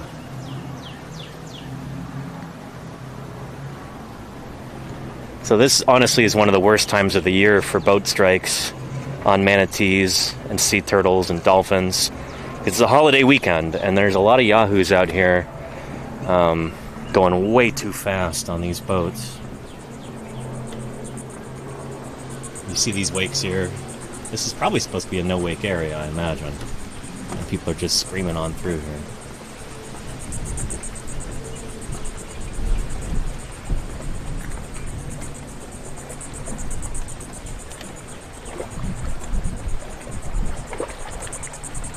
They've built a little breakwater here with these rocks, and there's already mangroves starting to take root. See right here?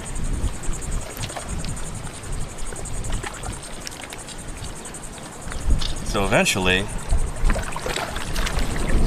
this will be its own little habitat along here.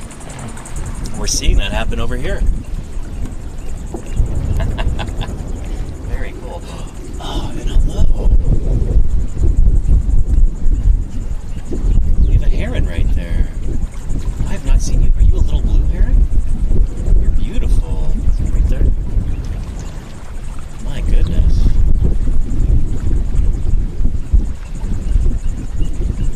Let's see if we can get a little bit closer. What are you doing, little blue heron? I'll try to disturb you.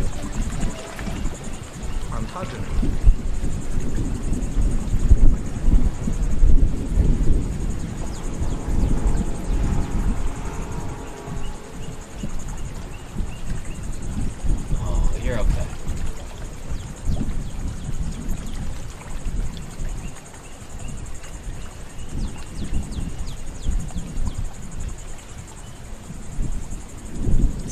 Times like this that I wish I had a zoom lens for everybody at home, instead of this action cam fisheye lens. It's still very cool. I have never seen this bird before. At least not that I can remember. Very cool. Yeah. Here, I'll see if I can get a little bit closer. Again, we don't want to drive this bird off. But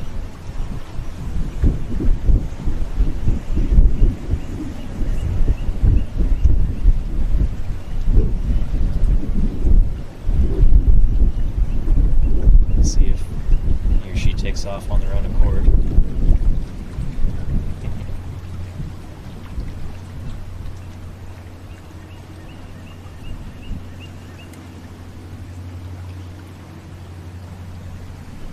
Doing some preening, cleaning those feathers. Let's get a little closer. Definitely not a great blue heron, much smaller than that. Darker color, looks like it's got kind of a dark spot at the end of the bill. Yeah.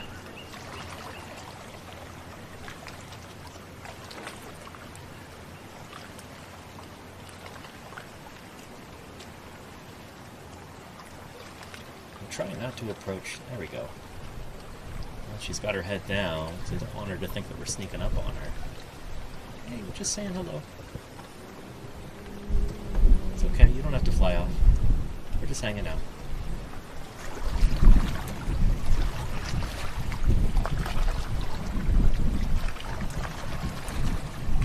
Very cool. Yeah, we're back up. Not trying to disturb the local theropods.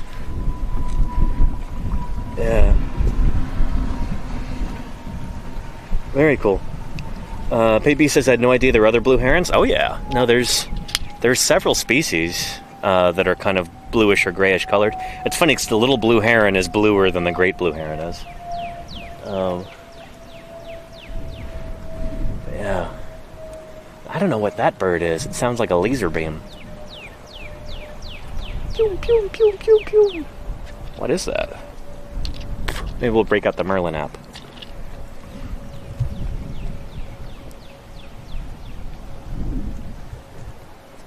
Alright, it's listening for birds.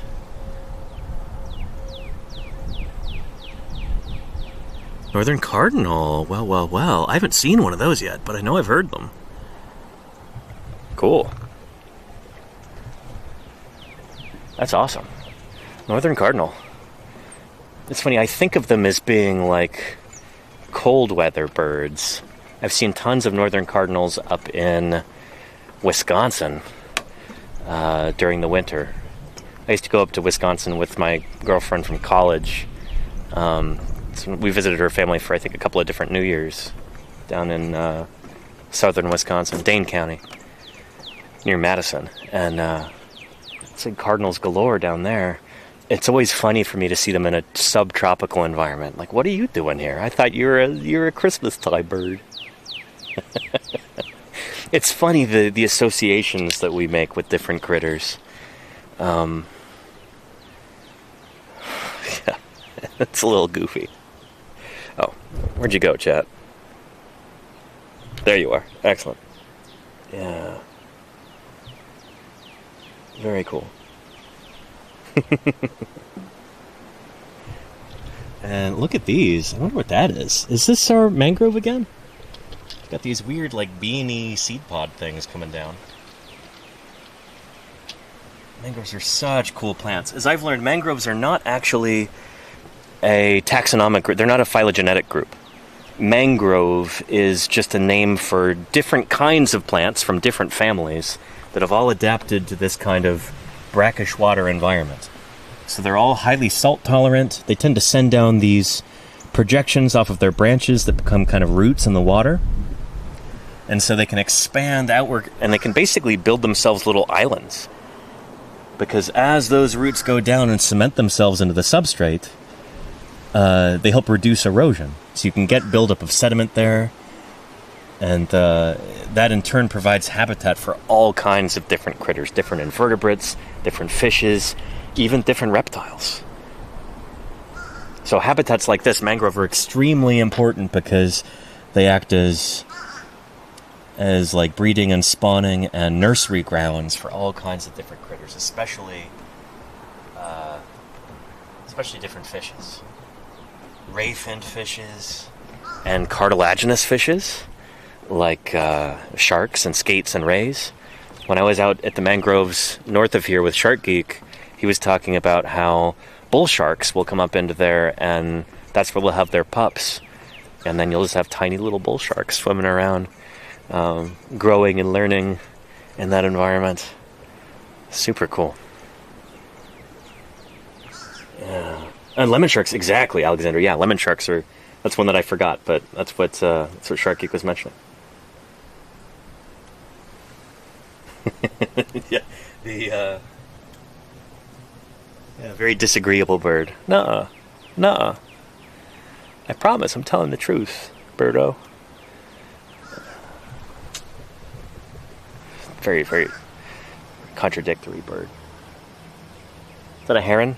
It sounds like a heron. Yeah.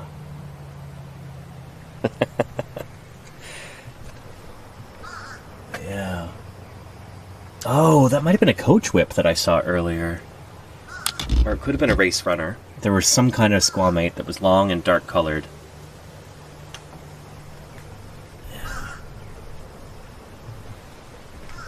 Anyway, let's keep going. Oh no, that is a crow, isn't it? No, it's a fish crow. Yeah. In fact, I see it up there on top of the... See him? You're a fish crow. That's what you are.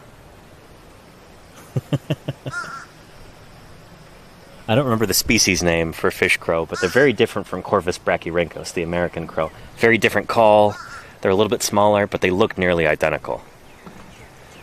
So when I blogged one to iNaturalist the other day, I was kind of afraid that people would go like, well, did you get a call of it? Because how else could we tell it's not an American crow? But no. Other people agreed with my identification, though. Yeah, this is a fish crow.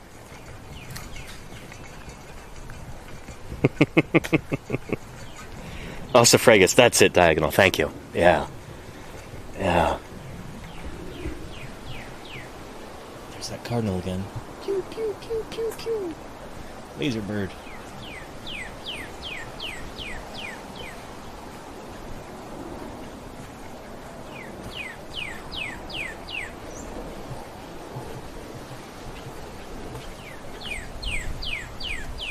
Can we catch a glimpse of our cardinal?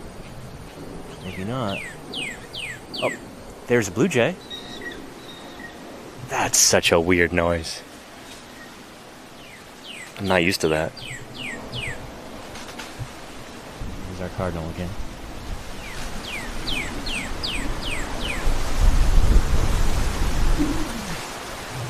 Red versus blue. I guess so, Alexander, yeah. Another blue jay. Shoom.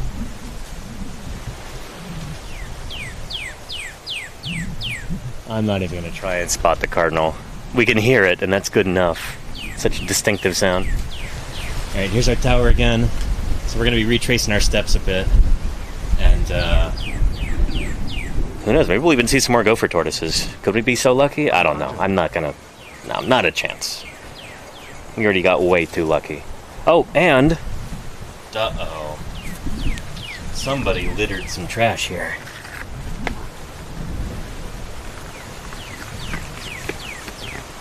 Okay. Is that... Oh. Digital display.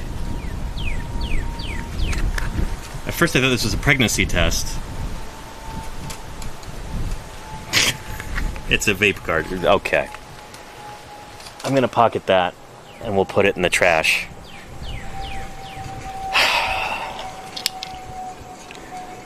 Anyway.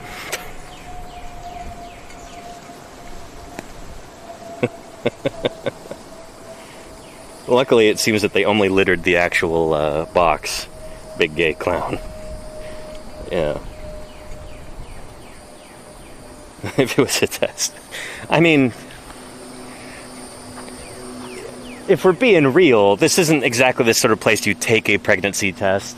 This is probably the sort of place where you go and you do activities that might later require a pregnancy test. It's my thinking anyway.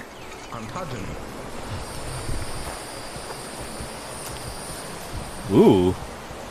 Big ant mound here.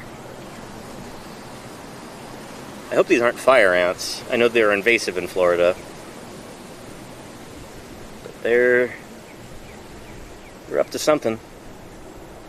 Yeah.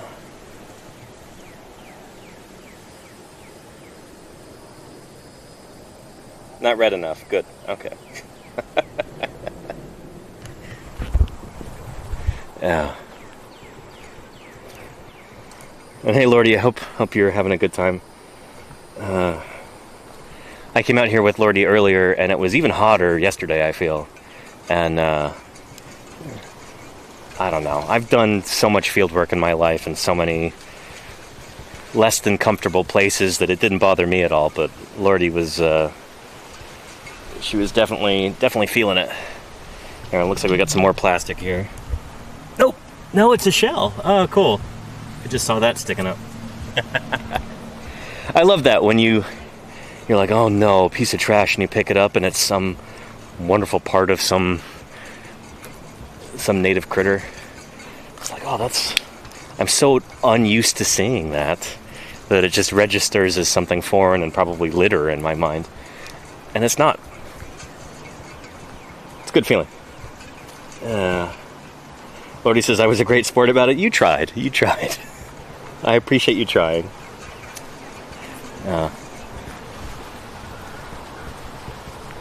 Alright. Let's continue on. Again, for anybody who might be new here, I forget, we've got 359 people watching right now. At least some people are going to be new. Welcome to Paleontologizing. This isn't the sort of environment that I typically stream from. My name is Danny Anduza. I'm a dinosaur paleontologist. And no, we have not traveled back into the Cretaceous period. We are here in Juno Beach, Florida, checking out this kind of intercoastal environment. We've got brackish water over there in the intercoastal lagoon. We've got sand dunes here. We've got Florida scrub forest. This is incredibly cool, and it is much like you would see if you were to take a time machine back to, say, Montana 67 million years ago. It would look a lot like this, and you'd have a lot of the same critters. Gators and frogs and snakes and lizards, some birds, some turtles, lots of turtles back then too. And of course you'd have non-avian dinosaurs walking around everywhere. So as we're continuing with this stream, maybe imagine some triceratops, crashing through the underbrush over here, chewing on the palmettos and stuff. Imagine some tyrannosaurs watching them from the shadows. Imagine ornithomimids, ostrich dinosaurs, walking around and browsing on fruits and stuff. It's one of the reasons I wanted to take you on this stream. Is this is the sort of environment that I work in, but in a very different form, in rock and fossil form. Oh, and there's a very speedy little lizard there with a yellow stripe on its back. Some kind of a knoll. There's maybe another one there. Right there on the tree trunk. Let's see if you can see. Oh, there he goes, around the other side. Never mind. Didn't want to be on camera. We'll be respectful of that. But, yeah, these are the sorts of environments that I work in, but in fossil form. And I'll be out there in Wyoming in about a week. Maybe a little less. Digging up dinosaurs from the late Cretaceous there in western Wyoming. It is going to be a ton of fun, and yeah, I'm excited to show you what I usually do during the summers. This has been a very special trip, very out of the ordinary for me so far. But I've been here in Florida. I came here for the sea turtles, for leatherback turtles in particular, these guys. And I've been lucky enough to see 5 of them so far. It has been extraordinary. Working with the Loggerhead Marine Life Center. We did a special stream from there on Friday, and that was nuts. I would love to be able to actually do some live streams in the future on the nesting beaches with turtles, but there's a lot of kinks that need to be ironed out before that sort of thing is possible. But this is a phenomenal first step. I'm so excited about that. Anybody who's been here on this channel in the past year has heard me wax lyrical about leatherback turtles. These extraordinary creatures. World's largest living turtle. The widest ranging of all non-bird reptiles. They're just superlative in nearly every way. They're gargantuan animals. They're much like this environment, they're straight out of the Cretaceous period, Although they live in the ocean. It's been my dream to be able to see some nesting leatherback turtles up close. And been able to do that on this trip. It's been pretty special, I almost cried.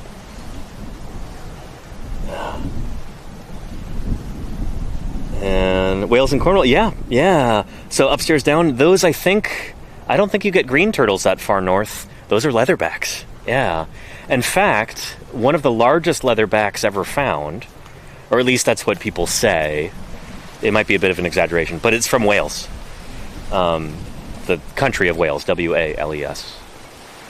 Yeah, from I think it was a Welsh fisherman who found it.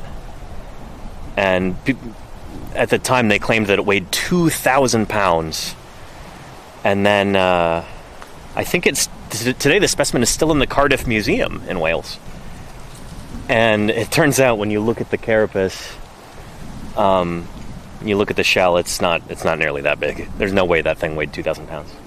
But they can get up to like 14, 15, maybe 1,600 pounds. That's a turtle, you know? A turtle can weigh more than like, you know, a big Harley Davidson motorcycle. That's nuts. And the nesting females, they'll haul themselves up onto the beach and they'll support their full body weight on land. I found that really extraordinary. An animal that big comes up onto land. That's nuts, you know?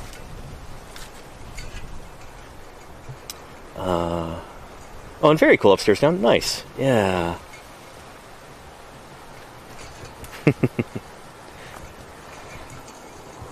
So here we are again, making our way back the way we came.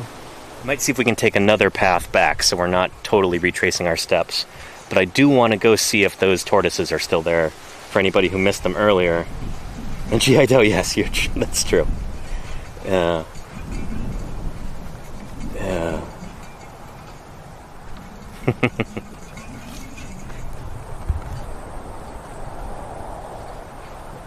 And let's see, what did Pursue say earlier? That sounds interesting from what you're replying, Pate. Oh yeah, no, extraordinarily important fossils up there in Scotland. You should be proud to know too that many geologists consider Scotland to be the birthplace of their science. Some of the most important early geologists, like I think James Hutton may have been Scottish. Yeah. Oh, another blue jay. So yeah, Scotland, very, very important place for the study of the history of our planet. You wouldn't imagine it to be the case, but it is. You know, Scotland, important place.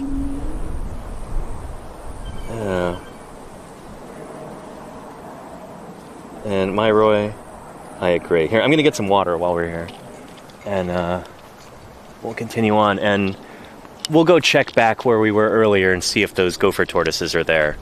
Just for anybody who may have missed it, because that was magical. I'll want to check before I go back toward the parking lot, because I think we might take a different route back.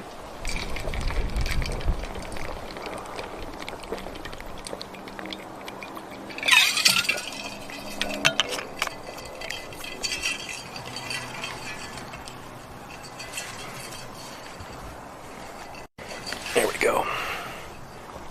Is that in there enough, or is it going to fall out on me? Nah, it's all good. Ugh. Let's continue.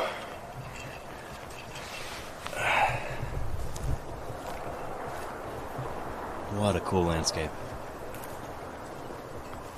And James Hutton was Scottish. Thank you, Diagonal, for confirming. And thank you, Sharky. Yeah, I printed that myself. And in fact, you can find that same silhouette. I drew that, and that's up on PhiloPic now. That free website where when we as scientists are going to be publishing a scientific paper and we need a silhouette of a critter, either for a phylogeny, an evolutionary family tree, or just for an illustration or something, you need like a simple image of a critter that's instantly recognizable. Well, where do you get that? Do you draw it yourself? That takes a long time. Not everybody's artistically inclined like that. And so the guy, what's his name? Mike Kesey, I think? Cool guy. He came up with this website called philopic.org. And yeah, it's a clearinghouse, like a place where you can get silhouettes of different critters like that for use in scientific papers or whatever else. They're under different like sharing licenses. Some of them are Creative Commons. I posted that one to Philopic. And so somebody can go find that. If you search Dermachelys, leatherback sea turtle, you'll see it. I think mine might be the only one that has the keels running down the carapace. But yeah, and then I did all the other living species of sea turtle, and I think I did Archelon too, just for fun. Yeah, and I've got a few dinosaurs on there as well. But I wanted to make sure that those were like free for any non-commercial purpose, maybe even commercial purposes too. I don't know. That'd be funny if you see some popping up on T-shirts or in a movie or something like that. Yeah. And there you go, Chi-Town Deke, yeah. Text Art says, can anyone upload images there? So you have to make an account, but yeah, pretty much, you know. It's a small enough operation that there's not a lot of red tape or anything. Oh, we got a woodpecker up there. You're not going to be able to see with this camera, but let's open up Merlin. And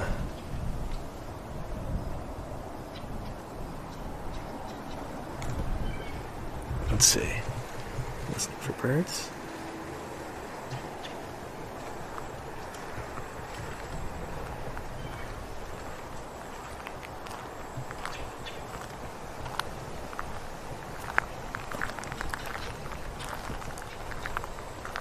Oh, he flew away.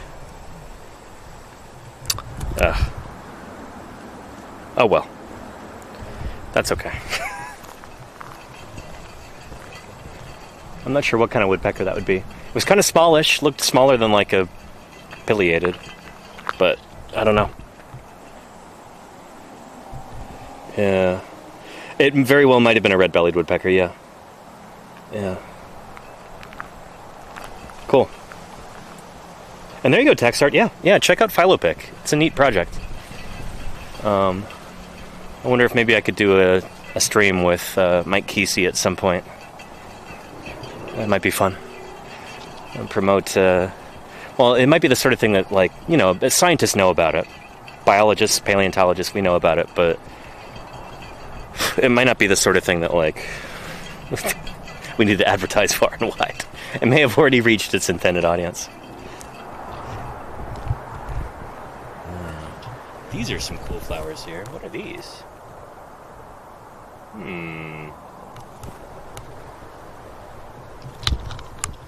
Let's see if we can log this on iNaturalist real quick.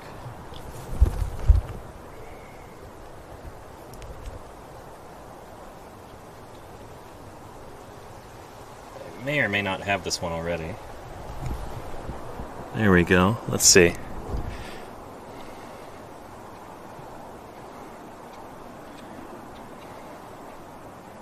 iNaturalist, location.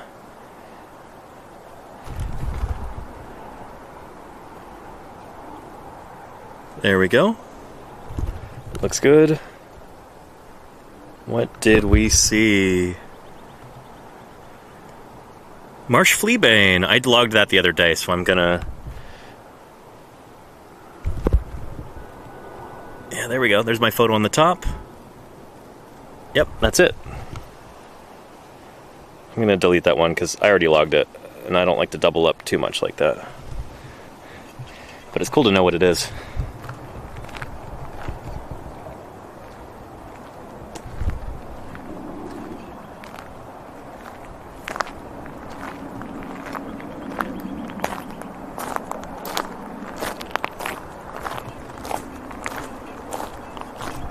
So many different species of butterflies through here. Not sure what that one is.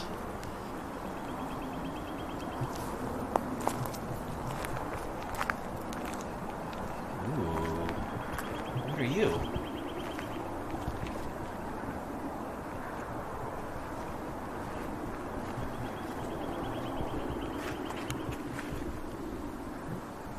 elsewhere. What a cool place. Holy moly. This is nuts. Yeah. It's in the sunflower family. Oh, is that Asteridae? Somebody in the chat was saying it looks like it might be an asteroid. But yeah, isn't that cool, Hyptacularaptor? I mean, shoot, in just a few minutes, we went from sand dune habitat to Florida scrub to like brackish water mangrove habitat. You know, all of this is within like a mile. It's pretty impressive. Asteraceae, thank you, Diagonal. Yeah.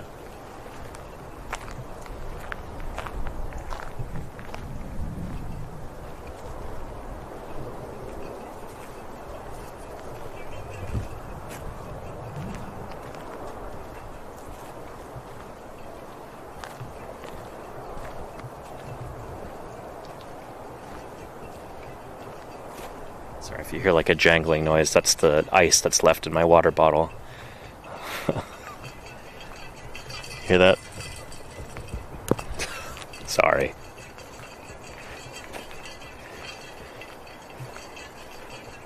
Yeah. When do we do a swim? Hopefully not anytime soon, Myroy, because, well, my streaming gear is not waterproof. Go over to Shark Geek's channel if you want to see some diving stuff. Let's get a shout out for Shark Geek, who does really, really cool ocean conservation streams with a focus on sharks. And Shark Geek very kindly invited me out for some canoeing in the mangroves north of here a little bit, and that was incredibly cool. Alright, so how did we get here? We just went to the lagoon overlook. We don't want to go to Donald Ross Road. We want to go back in this direction. And I'll see if I can take you... Oh, hello, Anole.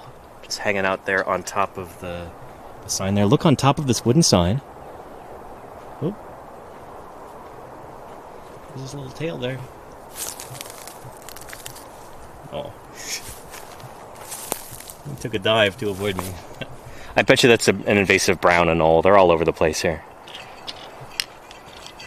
Yeah. Is there a good place I can stow my sunglasses?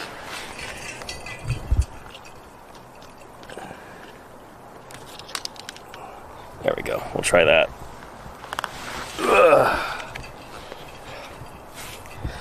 That's better. Don't have to worry about those now. Like the brown? Yeah. Yeah, I try not to get too excited about the brown anoles. I think they're really cool, but they are invasive, and yeah. They outcompete some of the native anole species, all these other lizards. I wonder where they're from originally. Does anybody know where the brown anole first evolved? What's it native to? A family of basilisks. That's nuts, Sharky. Wow. So I went across the canal. Yeah, so basilisks, I think, are from Brazil. And some people call them the Jesus Christ lizard. Because that's what you say when you see them run across water. No, instead of walking on water, they run across water. They've got specialized... I want to say they have specialized toe pads on their pedal digits. And it kind of forms these air bubbles as they're running across a river or lake. They often don't run all the way across, but they can do that to escape from predators, where, you know, they just run across the water and like predators can't follow, and then they sink down into there, and then they swim like a crocodile with you know, like how lizards typically swim. That horizontal undulation of the body and tail. Super cool. And Diagonal says there was a grad student working on basilisk biomechanics when I was at Duke. Very cool. Yeah. Good school, from what I've heard, for biology. My mentor at Berkeley She did I think her undergrad at Duke. Pat Holroyd was, she was, I think, studying primates at Duke. Those flies are back. And I think one of them got me earlier. There's a red welt there. We'll go a little bit this way. See if we spot those tortoises again. And then we'll go the other way. Hopefully there's fewer flies.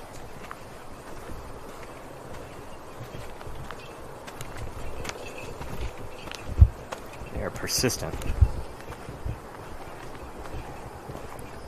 Oh, another anole running across. They're so acrobatic. Hey, little guy. You right here? Oh. And yeah, the spot is right over here, Claire, where we saw the tortoises. See, this I think is a tortoise trail going through the underbrush like that. But I bet you they've moved on. To find food elsewhere. But we'll just check real quick.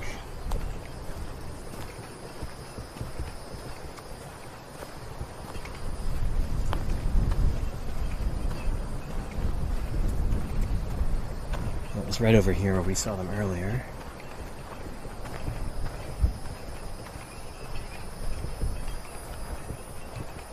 So we're looking for gopher tortoises. Yeah, this is the spot right here. I think. So yeah, I think they've moved on. That's so cool. So they've got I'm sure there's burrows down here somewhere. You wouldn't think that a turtle like that would be so good at tunneling. But yeah, they just, like I said multiple times so far this stream, they build these impressive, extensive networks of tunnels. And they'll build multiple of them. They'll dig into the ground with their claws. I think they might, somebody can look it up, but I want to say they dig hind feet first. So they'll back up. A lot of tortoise species will use their hind feet with their claws for digging out nests. I think these guys take that to an extreme where they're like, yeah, let's dig a tunnel. And then let's live in it. Really cool. May see tracks it left. Let's see. Oh, there's all kinds of tracks over here. It's a pretty messy area. That could be a tortoise track, potentially. But it seems like a one-off. Yeah, it was right here where we saw them earlier.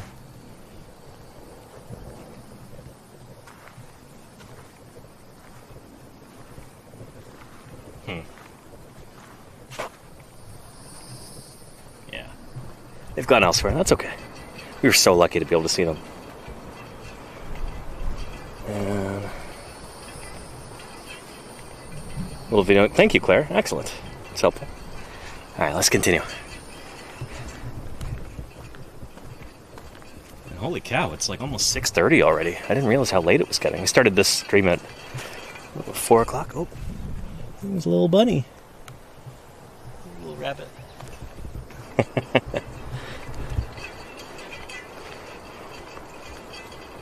Yeah. Oh, these are front feet to dig. Is that right, Shruggy? Okay, cool.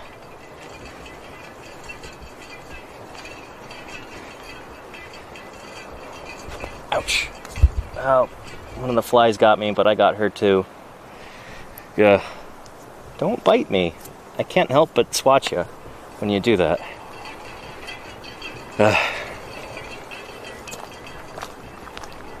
You know, I have a rule about biting insects.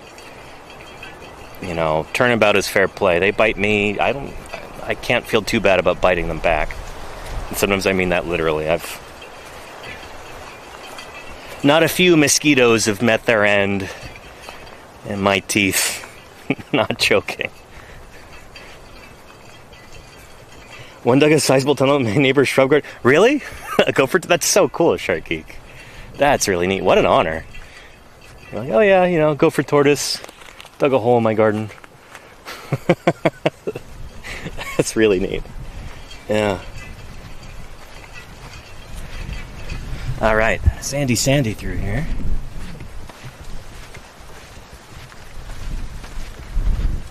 You can see where that gopher tortoise had sand on her back, in between the scutes on her carapace. This is the kind of substrate here. It's fine white sand. So unlike a lot of the darker clasts that probably came down from the Appalachian Mountains, these are almost certainly ground up coral and shells and things like that from the ocean, because again, it's just right over there. See that row of power lines down there? You can see some of the power poles. Those go along Highway 1, which is the main thoroughfare in this area, and then the beach is like a couple hundred meters beyond that. Very close. So we are right here on the coast. Oh, an interesting sharky, huh? Sugar sand, they call it. Nice. Yeah. And yeah, probably a lot of parrotfish leaving Skolganek, yep. An interesting, yeah. Neat. There you go, Chi-Town Deek, yeah. Oh. It's probably lizard tracks right here, running across the path. That's my guess. And then there's maybe the faint trace of a tail there too.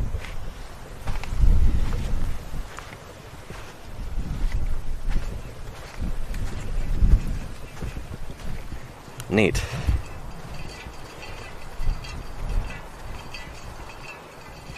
Yeah. And ATX Kristen says, how long ago was this all underwater? So, it depends when.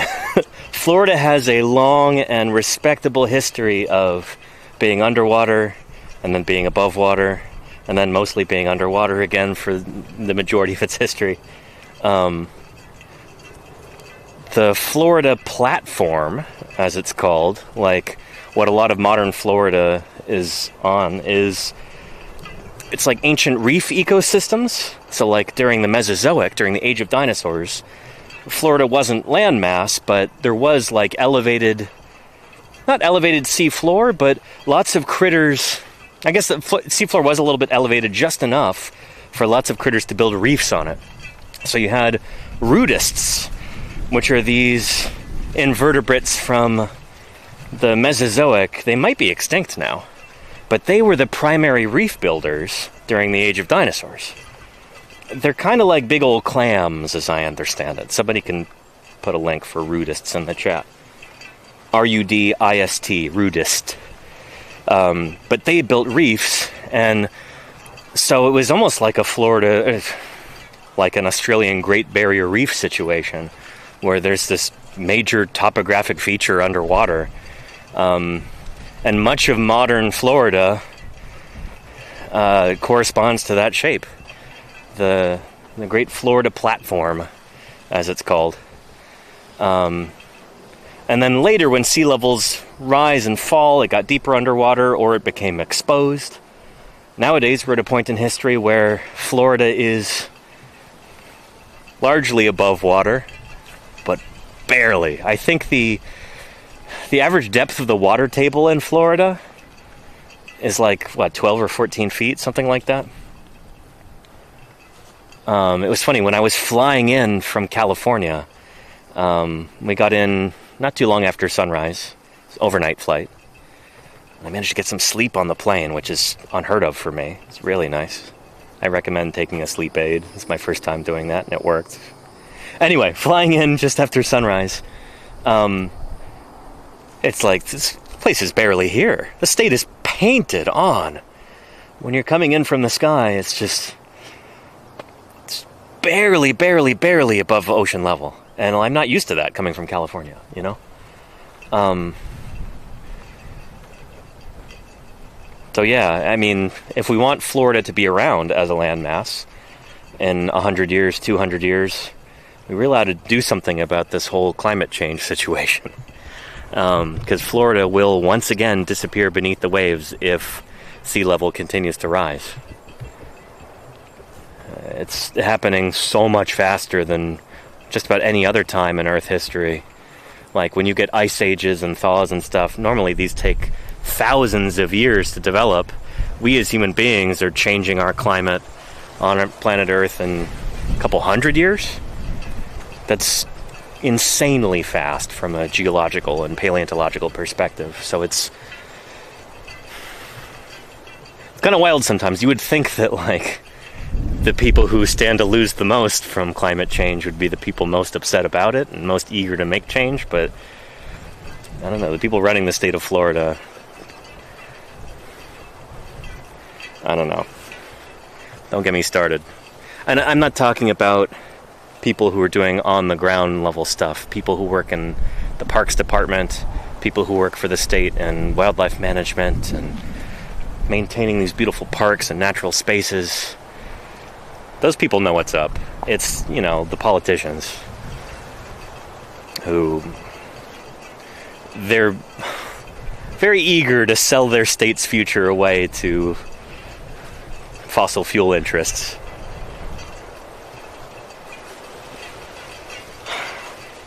That's a pretty flower. Who are you? I think I logged this one earlier, but that's really lovely. I know I logged this earlier. But lovely little flower there. And then these guys are so subtle, but they're pretty. What are these? Oh, I gotta keep going because there's flies swarming me.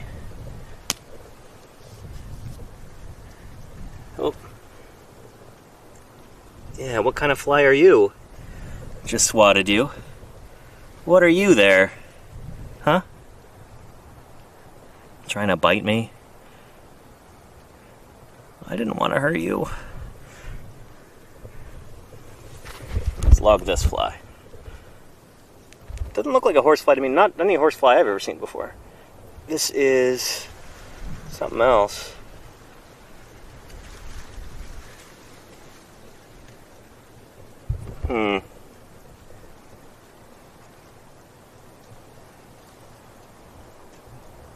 Let's see.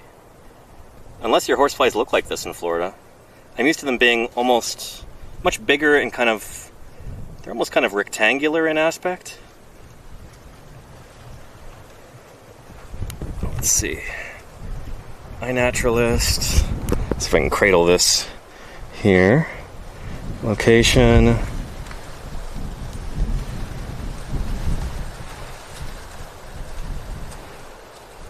There we go, good enough. What did I see?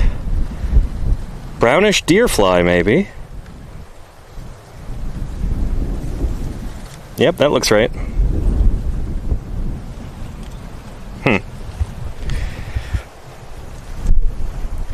Well, I'm not a deer, as that fly learned. Yeah.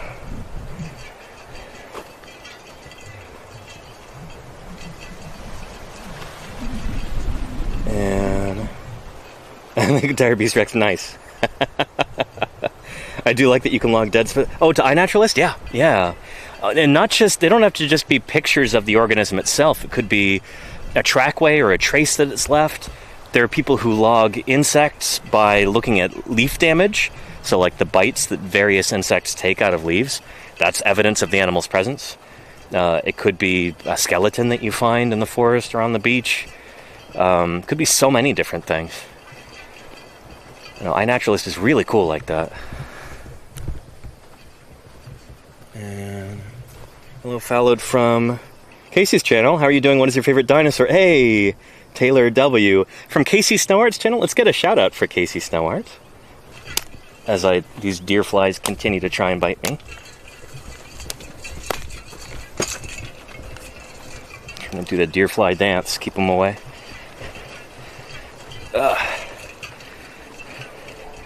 Here, let's walk a little ways. Looks like we might be approaching the end of our adventure here. Half a mile to the parking lot. Here, give me a second. Let me reposition this. Set you down for a second, chat.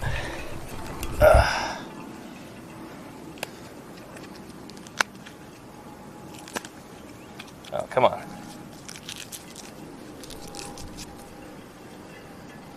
we go. That's better. Yeah. Oh, speaking of traces left by critters, we've got what looks like a deer scat here. So you can take pictures of scats and log them to iNaturalist too. Lots of people do. And this looks like either a palm or a fern. Looks actually kind of ferny, the fibers here.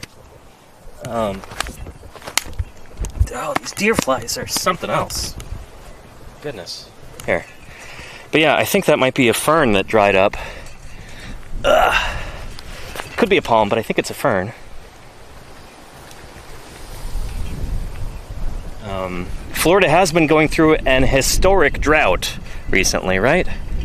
So a lot of those plants that prefer wetter conditions, they've been struggling, especially when they're not particularly close to a body of water.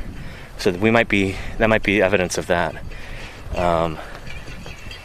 Oh, and we have an anole right here. I think probably an invasive brown anole blending in. Whoop. That's so cool how they jump from branch to branch. Flies. Flies are really bad right here.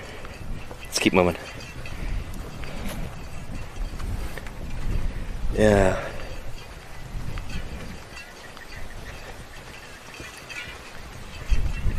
Well, I know before I go back out to a place like this, I'll put more of that insect repellent on.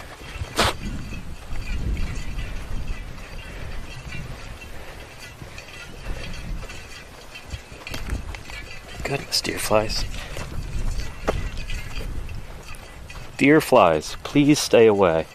I do not want you biting me, and I don't want to have to keep swatting you and squishing you. Sincerely, Danny.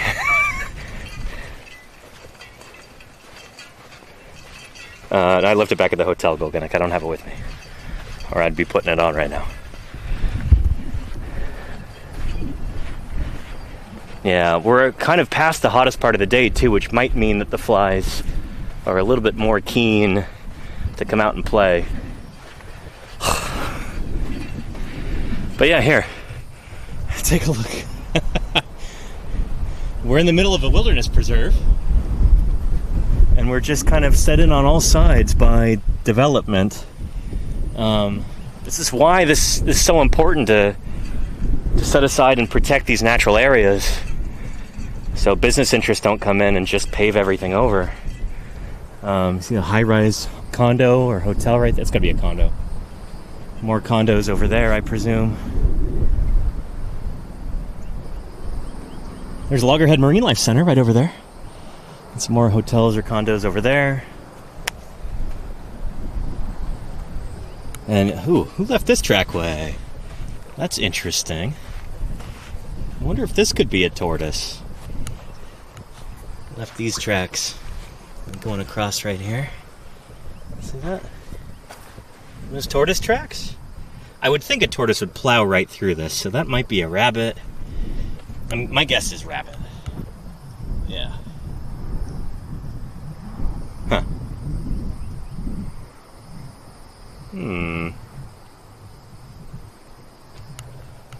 Oh no, horse flies. There you go, Luke Hermans. Yeah. Oh boy. And some people are just particularly attractive to biting insects, you know? Different people can smell very different. And I usually don't have much trouble with biting insects. They don't really bother me too much. They just don't like me that much. But when you're the only person around, you know, I guess beggars can't be choosers. And iocane, this is true. Federal/public land is yours. The government is its steward. Yeah. Yeah. So, I don't know. I've been really perturbed by a lot of the stuff going on in Utah where they're talking about, you know, turning over federal lands to the state, whereas the people who work for the state are like, well, we don't have the resources to manage that. We don't have enough staff. We don't have enough money for any of that. So clearly the point is, the intention with turning over federal lands to the state in a place like Utah is they're just going to try and sell it all off to private interests. You know, all logging and mining and whatever else. Nowadays, I guess building big, stupid, polluting data centers.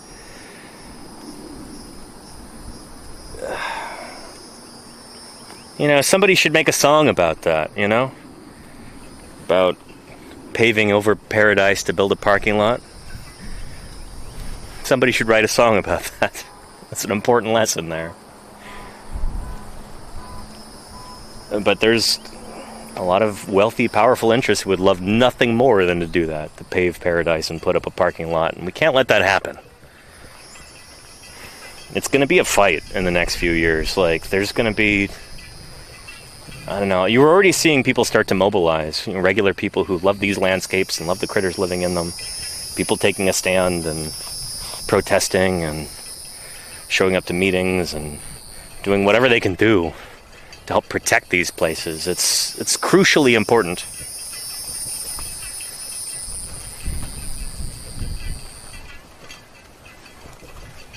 Yeah, if you take nothing else away from this stream, I hope it's that.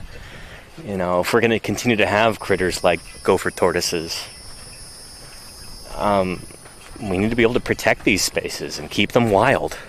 People can still enjoy them, you can still have paths going through them, just like this. Public enjoyment is, I think, a big part of conservation. In order to get people to fight to protect things, they have to get to know them first. They have to be able to enjoy them. And I think that's a big part of the path forward, is getting more people out into nature so they grow to love it and they strive to protect it. So I hope today's stream has been useful in that regard. I hope by seeing this natural landscape with all of its native critters, from the lovely gopher tortoises to the slightly more aggravating deer flies, these places are worth protecting and enjoying and saving for future generations.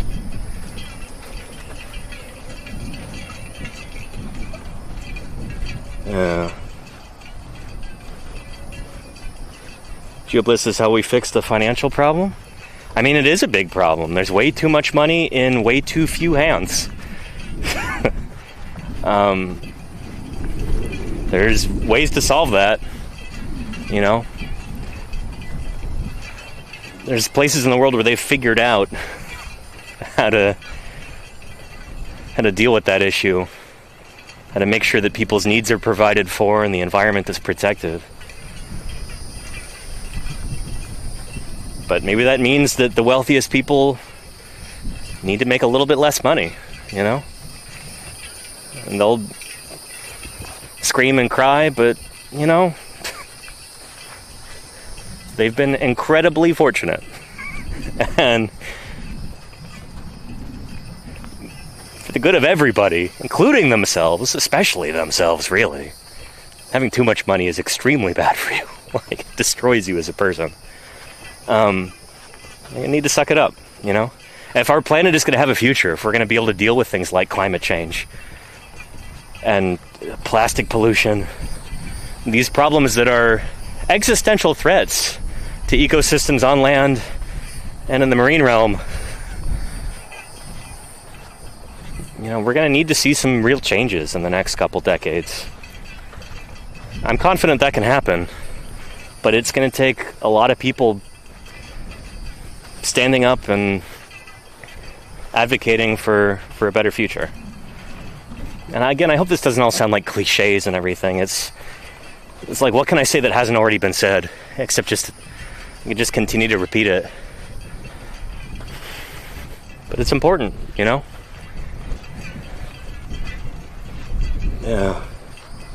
Mars. Oh, very funny, Iacane. Yeah. And yeah, maybe, Iacane, maybe we need to let things on Mars just run their course, Maybe eventually Mars will have complex life. We just have to, let that occur naturally, not mess up that pristine planet. Forget Mars. I agree, Jacob, yeah. Yeah. Anywho.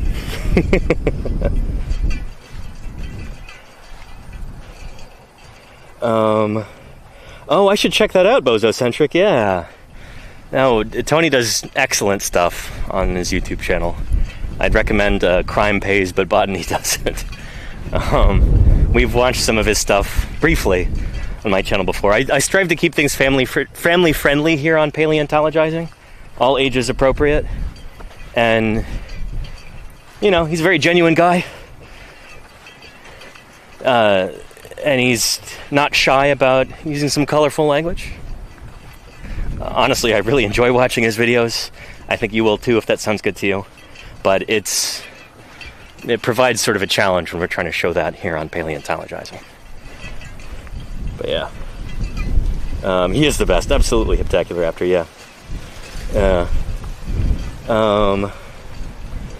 Big Egg Clown says, I was listening to my mom's friend talk about how she doesn't see any green tree frogs in Florida anymore, and I was just like, I wonder why. Yeah.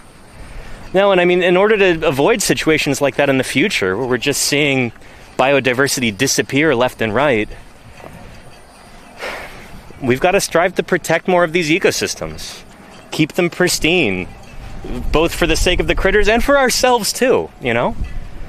Like, this is why I came to Florida, was to see these natural landscapes and the critters that inhabit them.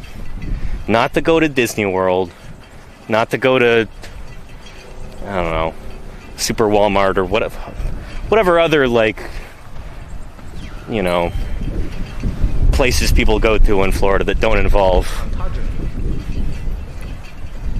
spending time communing with nature, you know? I came here for the sea turtles, and seeing these gopher tortoises was extraordinary too.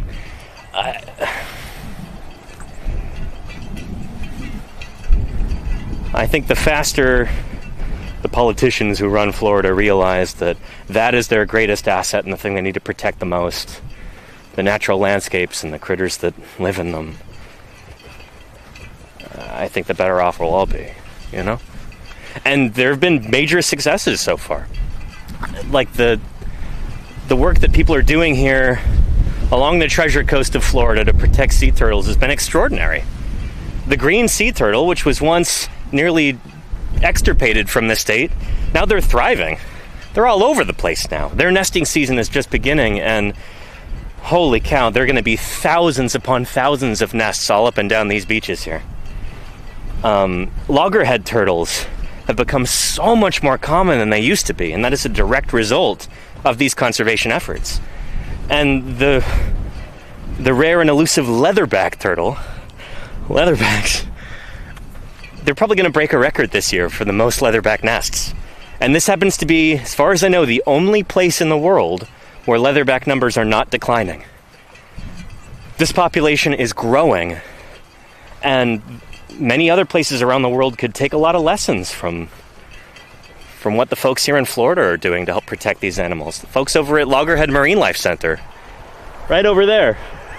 You can see the building from here. They're doing extraordinary work, and people should take notice, you know? This is what makes Florida special. You know, not to rag on Disney too much, but I've been to Disney World a bunch of times. Not a bunch of times, probably, 4 times, something like that. My family loved going to Disney World when I was growing up. It'd be our big vacation. We'd save up for years to be able to go, and you know, I really enjoyed that. But I've been there, and I've seen that, and I've done it, and honestly, to me, it doesn't hold a candle to this. Every day, it's different. You'll see different organisms. This landscape is constantly changing in subtle and interesting ways. I mean, you can't beat that. And it's unique. You will find species here in Florida that aren't anywhere else in the world. And I've gotten to see a bunch of those. I saw a Florida millipede this morning. Florida ivory millipede, I think. I saw a bunch of them over at Riverbend Park. I'd never seen those critters before. I was blown away when I saw that. And based on the name, they might well be endemic to Florida. They might only be here. I'm not sure. I didn't look. Somebody can in the chat. But that's a species that, you know, took millions of years to evolve here. And it's special, you know?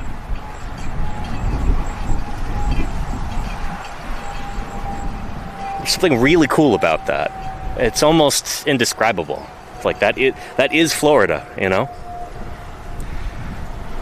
That critter is part of this region. It is as Floridian as you can get. Yeah. A manatee came to the dock. That's so cool, Kennedy. And yeah.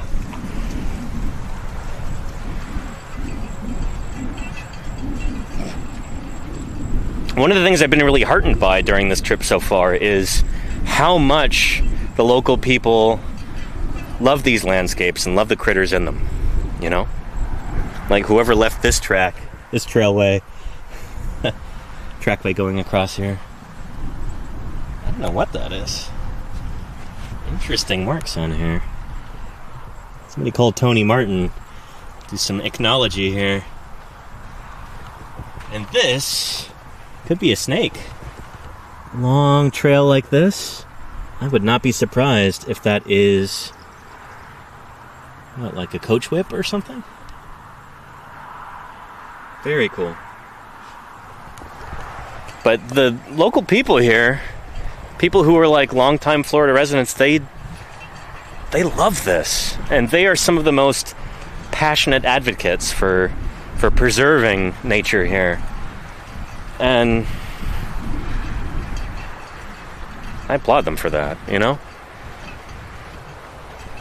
I feel like, and it's easy for me to say this as a Californian, but I feel like in many ways Floridians get a bad rap. Partly because there's this Florida man meme, you know, oh, crazy stuff, people in Florida are crazy. You know, jumping jet skis onto the backs of manatees and I don't know, smoking bath salts and whatever else. Sure, there's some people who do that. But there's wacky people everywhere. Florida man gets a lot of headlines. But the Florida men and women and other people that I've met, many of them are deeply, deeply passionate about preserving these ecosystems. And, they feel like kindred spirits. So anytime you get ready to just write off a place, be like, oh, those South Dakotans, you can't trust them. I know as a North Dakotan. No. There are good people everywhere, and it's important to remember that.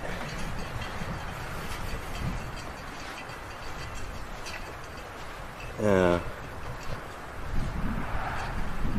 Geek store, there you go, yeah. Tech bird, yeah. They're a special breed, there you go, Murph. Yeah, well, but Murph, aren't you from Louisiana? You think nobody in Louisiana has tried to baptize an alligator in a Waffle House? Yeah,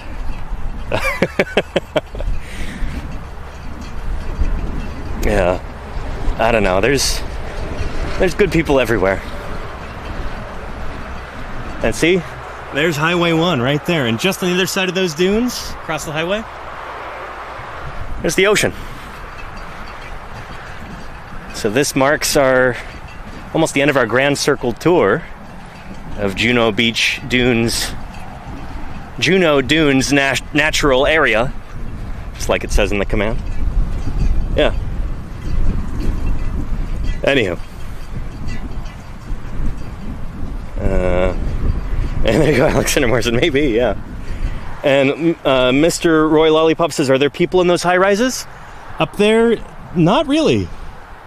When I was doing the beach field work, well, no, here, I'll put it this way. Either those people go to bed very early or turn their lights off or draw the curtains, which you should do for sea turtle nesting season. And I applaud them for that, if that's the case. Or they're snowbirds. Those are people who live up north, and then during the winters, they come down to Florida. So that would be like, just where they hang out during the winter up there. I don't know. Could be both. It's probably a mixture. But, yeah. I don't know. For the most part, it's interesting that, like, the high-rises like that, in many cases, they seem to do a better job of keeping things dark for the sea turtles than, like, the, 1 or 2 story homes that you see near the beach. A lot of those are kind of run by, like, property management companies, and they try and be very conscientious about the sea turtles. And it's a beautiful thing, Yeah.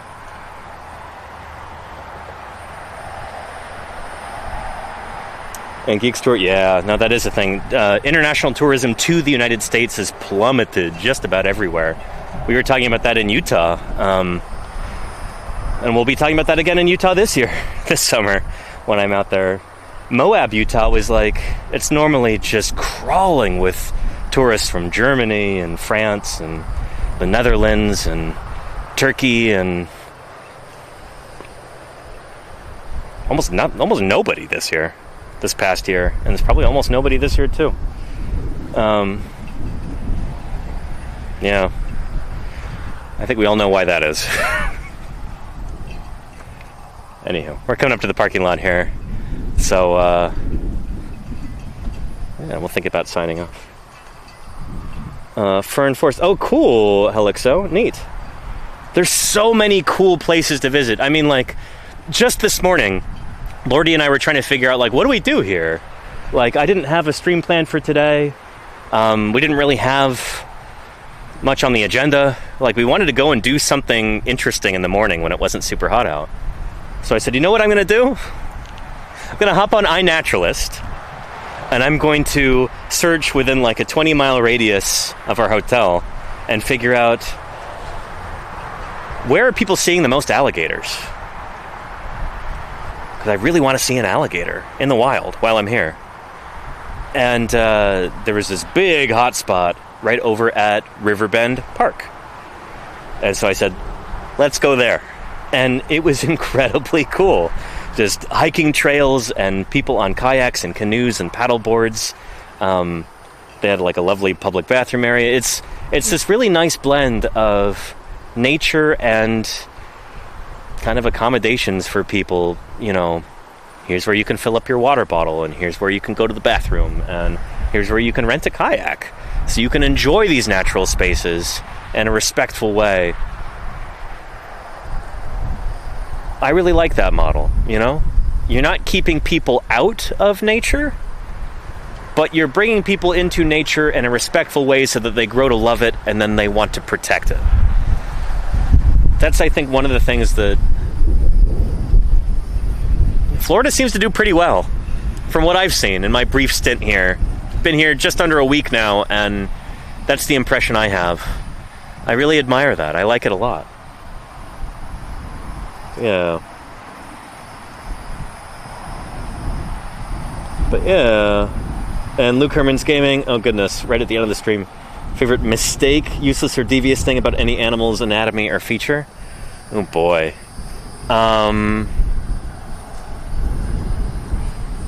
That's a good question. I don't know, I'll have to think about that and try to come up with a good answer for you. Ask me next time, maybe when I'm back in the office. And I'll try and come up with an answer worthy of such a thoughtful question. Because I don't have one off the top of my head right now. Also, I'm pretty tired and thirsty. Well, not tired. I'm hot and thirsty. And I want to go check on Lordy because she's back at the hotel. And thank you, Mr. Roy. Oh, you're too kind. You make me blush. My goodness. Again, car's right over there. Would you believe the rental agency gave us a convertible Ford Mustang? I feel kind of weird driving that thing around, but it is fun. I don't know if it's a good car, but it's a fun car. That's been really nice, and we're really kind of getting the full Florida experience. Oh boy. So I'm gonna go hop back in that thing. And are we near the sea? Yep, it's just on the other side of that bluff there is the beach. I would take you there, but that would require crossing a U.S. highway or a Florida State highway. Highway 1 is right there. And cars go very fast past it. And there are fences that were put up to keep the gopher tortoises from wandering into the road. And I don't want to have to try and clamber over a tortoise fence. Yeah. Anywho. But check back and look at that beach stream that we did the other day. I think it was on Thursday? Or maybe Wednesday? You'll enjoy that.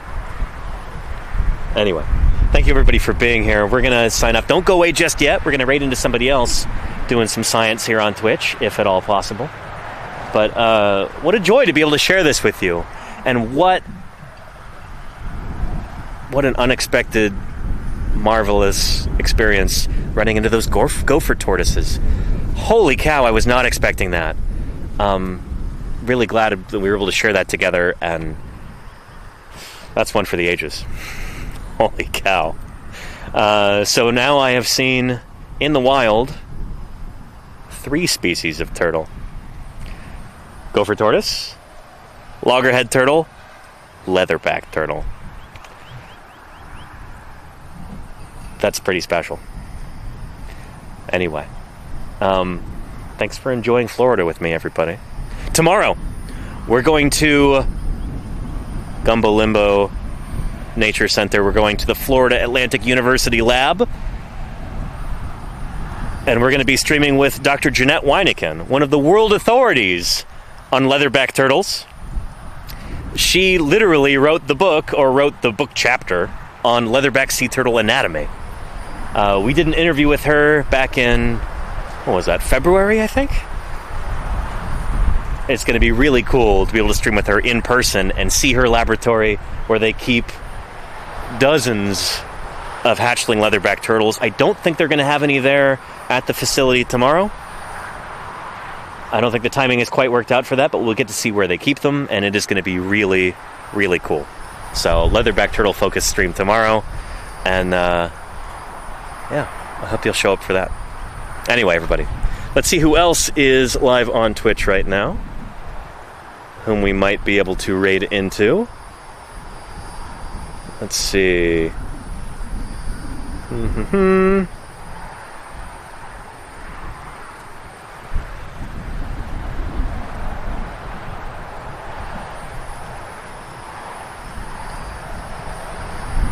You know what, let's go say hello to Alveus Sanctuary.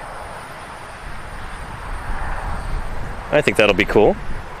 They're doing a subathon right now, and they do excellent work.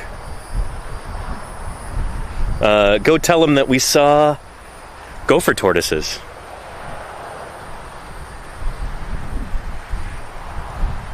Excellent. And they do have a follower or subscriber only chat. I think it's probably subscriber or follower only. But they do really cool stuff. Anyway, you're heading there anyways? Well, I'll save you the trip there, Big A Clown. Nice. Well, everybody, thank you for tuning in today. Thank you for your attention and your enthusiasm. Thanks for enjoying and appreciating this natural landscape and the critters in it with me. Gopher tortoises. Holy cow, I can't believe we got to see that. Anyway, join me for some more turtle goodness tomorrow. I hope to see you then. For now, let's go right into Alveus. Take care, everybody. Bye-bye.